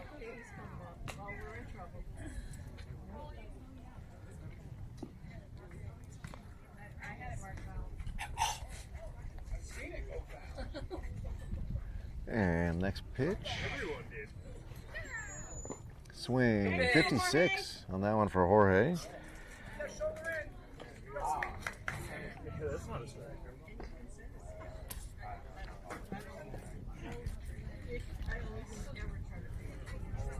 Runner at first now. It does look like he might be going. He's got a little bit more of a pep in his step. 53, high and inside. Serious. You got it, Jorge. Keep pitching. You know how hard it was to tell Janie what I just ignored in her conversation. And that ball is hit right to Aaron. And they get the second, force it second. So with that, we finally have good defense with the double play to end last inning, and then 4 up and 3 down in this inning. Let's see if the Jackrabbits can go get a couple of runs here in the bottom of the 4th. My guess is we will be maybe 8 minutes left of ball, and so that'll be all we've got. We should have the top of the order if I remember correctly. So that would be Jorge, Aaron, Teddy, Mason.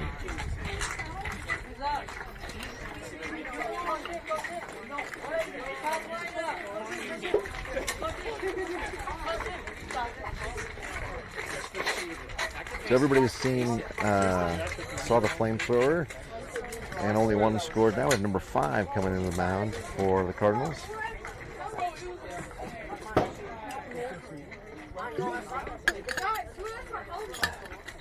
First pitch nearly takes the knees off of his warm-up catcher.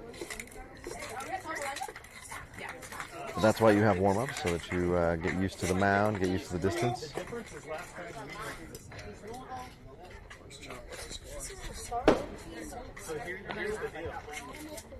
And the real catcher will step in to be his battery mate here for the last couple warm-up pitches. When you're doing the warm-up, everybody's jacking around with a warm-up. So, you know, when you go up to bat, you're not really having the intent to hit the ball. It's like everybody's standing there hoping that you swing at one. You have got to always go rear end. I hate it.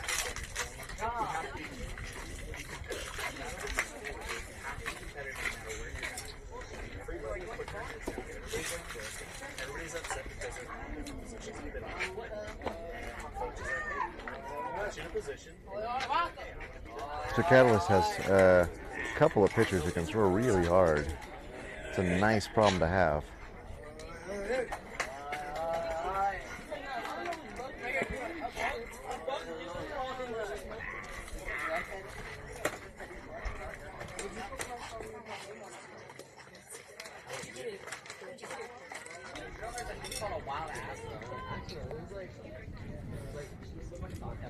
And after a little quick meeting between the pitcher and the catcher here, we'll have Jorge step in. Like I said, Aaron on deck and Teddy in the hole. When those guys get on, we'll see Mason and others.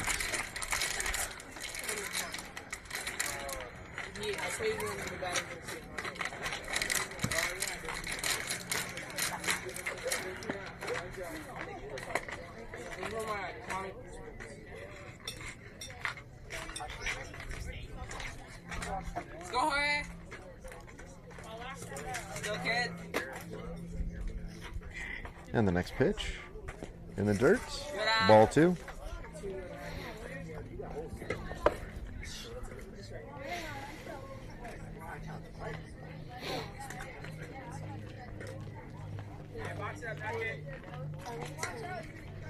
It's going to be important here for the Jackrabbits as they see this faster pitching to be able to figure out how to turn the ball around, do something with it. Nice pitch, 65 at the letters.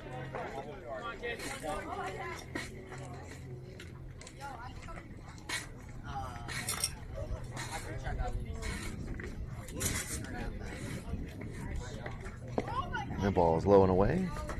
3-1.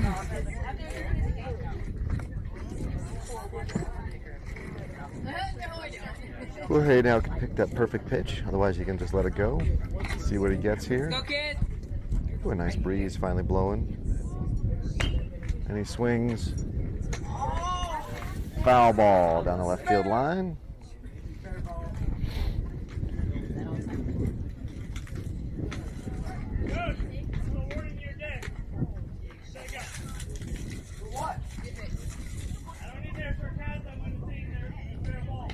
From who? Our dugout didn't say a thing. Okay. You need to know who's speaking before you start going off on people. All right, we got a warning of our dugout for sarcastic comments towards the ump. So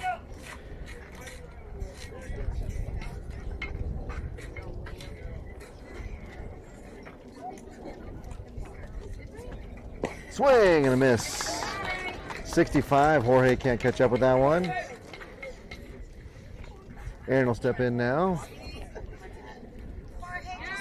Jorge pretty mad at himself. I don't know. That was a good pitch. So. Hey, confidence 15. Let's go, kid. Aaron now needs to be back in the box here as well. Here we go. Ground ball down to third and eats up the third baseman. Shortstop's going to pick it up. And they're going to have no throw at first. So Aaron's on with an infield single. He's on deck, guys. Come on. That's Teddy.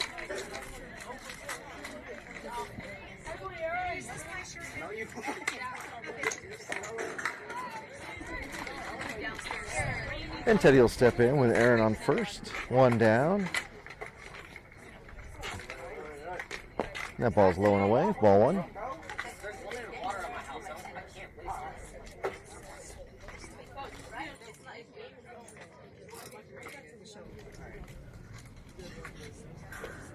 And throw over. Oh, hits Coach Gooch right in the, I don't know where that got him, in the arm. So that was a bullet. That was a 50 or 60 mile an hour throw over. just hit Coach directly. Ouch. He gave him the double thumbs up. He's saying he's good. So I'm now gonna tell everybody to play ball. Teddy back in the box. That ball came right back at me. 66 miles an hour foul ball for Teddy.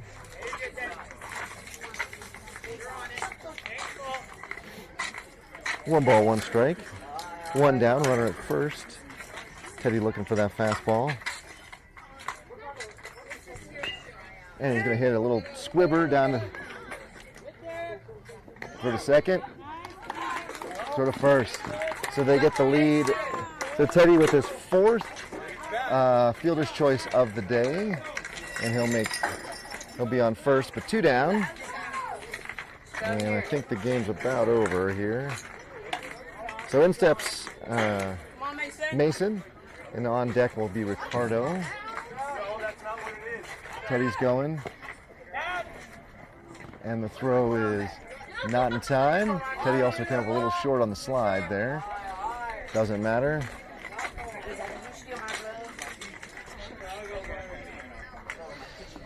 So Teddy now at second.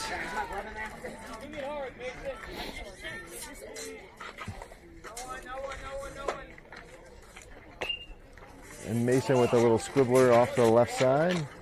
Foul ball. The die? Oh. Well, I didn't think about that.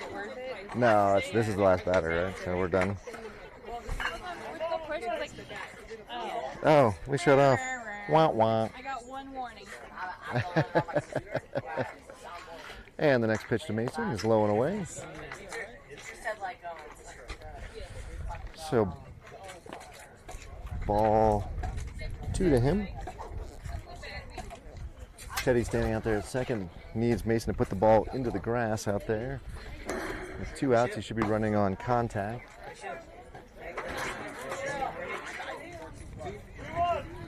And we got 3-1 from the ump.